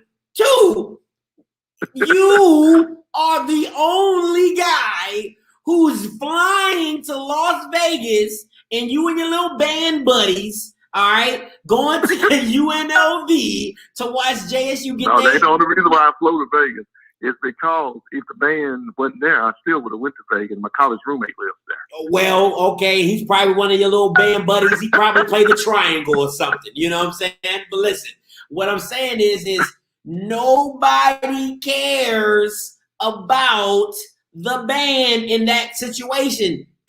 Listen, I want to see a football game. That's it. Don't get me wrong. I'm glad when the band is there and they're in the middle of the game and they make it hard to hear. It's great. It's a great atmosphere. It's great exposure. But come on, my guy. Like, you're not scouting the band. You're not going to the game. Hey, you see that drummer over there? So let me ask you this. That drummer right there, he has two left hands. So how come? Come on, man. So how come when Deion got hired, the first thing he indicated was, I want the bands at all games. Yeah. And then guess what? The band brings in revenue, which helps funds the program. I tell you what, if the boom wasn't at all JSU games, let's see how the revenue is going to look. Yeah. Mm-hmm. Like the guy So it has an impact. the guy said, you might see a less attendance because a lot of women wouldn't go. That's where the drop-off is going to happen. But men who like football and aren't scouting the drummers and the tuba players, you know, who actually watching the game, they're going to be enjoying even at the end of the day. Well, that's why I go whether the band is there or not. And I stay until the end of the game, even if we're losing by 50 points. That's just me. But at the same time, the band brings in revenue. It is a funding source for not only JSU, but other schools in HBCU. That's a fact. I didn't say Take it wasn't. the band out. I just Take the band said, out. like everybody, like every real football player is on here who said, and I love the analogy, you can't eat hot sauce by itself. You, band man, are hot sauce. Football, football is chicken. Now, Do what you want with that. Now you can be Louisiana Pete, you can be Tabasco, you can be whatever you want. All right, but you still aren't going to be the main attraction. It's just what it is. Okay, well check this out. Go ahead. How come Brian, as part of his contract or whatever, I don't know if it's part of his contract, but he got it set up to where, hey, I want a portion of the revenues for all games, ticket sales at Jackson State to go to the Sonic Boom of the South. Bro. Yeah. Oh my gosh. You don't know that for a fact because you just talking. No, that is. You don't know that for a fact. You just out here throwing. You just throwing rocks in the ocean and hoping to hit. That's all you're doing. That's all you're doing. That's hard for you to believe. But you know what? Just want to let you know, Jackson State is my alma mater. I graduated from there, and that was a good look about a month or so ago when you were there interviewing with Deion. I like that. Appreciate You're doing good things. Appreciate you. I will. So, but the band is the main attraction. But go ahead. No, you're good. You're good. I was about to let you go because I'm about to end my live. I'm about to get my announcements and I'm gonna shut it on down. Okay, bro. Appreciate the call though. Anytime, my guy. All right, you take it easy. All right. All right, so listen, guys, I want to make a couple of announcements before I shut this thing down. All right, so appreciate you all for tuning in, man. Always appreciate the support. Appreciate the, listen. That's why this call-in show is what it is. I don't know all the answers. My girl, she barely knows the answers. She be trying to correct me, but she don't really know what she be talking about. But you guys call in and you kind of convince me to chill out, focus on me, run my race, and I would do that. And I appreciate you. I support all y'all, and thank you so much. Now, going into my announcements. Listen, I got a jam-packed week for y'all, all right? Tuesday, I got Coach Kitten Evans, QB coach, coming through. He's going to stop by and talk to me. Wednesday, I have my ex-high school coach who is a former NFL coach, wide receiver coach, as well as an NFL player. He's stopping through. So if you guys want to know how I was in high school and you think I had the juice, he would tell you. Thursday, it's not solidified yet, but I'm going to whisper it. Your boy got Ryan Nettles. Yeah, he's my guy. Ryan Nettles is my guy. He's going to be stopping in on Thursday. All right, and Friday, we got that young stud out of Texas Southern, the QB, the freshman, Jalen, coming through. So listen, that week is jam-packed, all right? And I got some stuff coming up next week that's just going to get even hotter, all right? So that's the week upcoming. You don't want to miss a show. I'm telling you. So like, subscribe, tell your wife, tell your kids, hide your wife, all that. You know what I'm saying? It's coming through. It's just going to be fire. It's going to be crazy, man. So listen, once again, make sure you subscribe to the Blue Bloods. Make sure you subscribe to Cut Day Sports. Make sure you subscribe to HBCU Spotlight. His Zeus video is blowing up right now, all right? Make sure you subscribe to Coach Walker, Tomorrow Sports Leaders Network, if you're trying to get your kids recruited. Make sure you go check out Coach Simmons. Make sure you go check out my boy Sean and his cousin at No Bullshit Sports Podcast. Make sure you check all them guys out. They have great content. They're going to keep you laughing. They're going to keep you engaged, all right? So until next time. Now, before I go, I'll put that on the Voice of the SWAC. I have my man right here, Lawrence. He hit me up in the comments and says, I'm too new to call myself the Voice of the SWAC. You know what I told Lawrence? This guy right here, listen, I told him, I use the arrogance as a steam to power my dreams. I am the Kanye West of the SWAC, baby. If nobody believes in me, I believe in me. All right? So you got to say it to make it believable. And I am the voice of the SWAC and soon to be voice of the HBCU. All right? So until next time, it's your boy Scotty, the voice of the SWAC. You know what I'm going to do. I'm going to holler. God bless.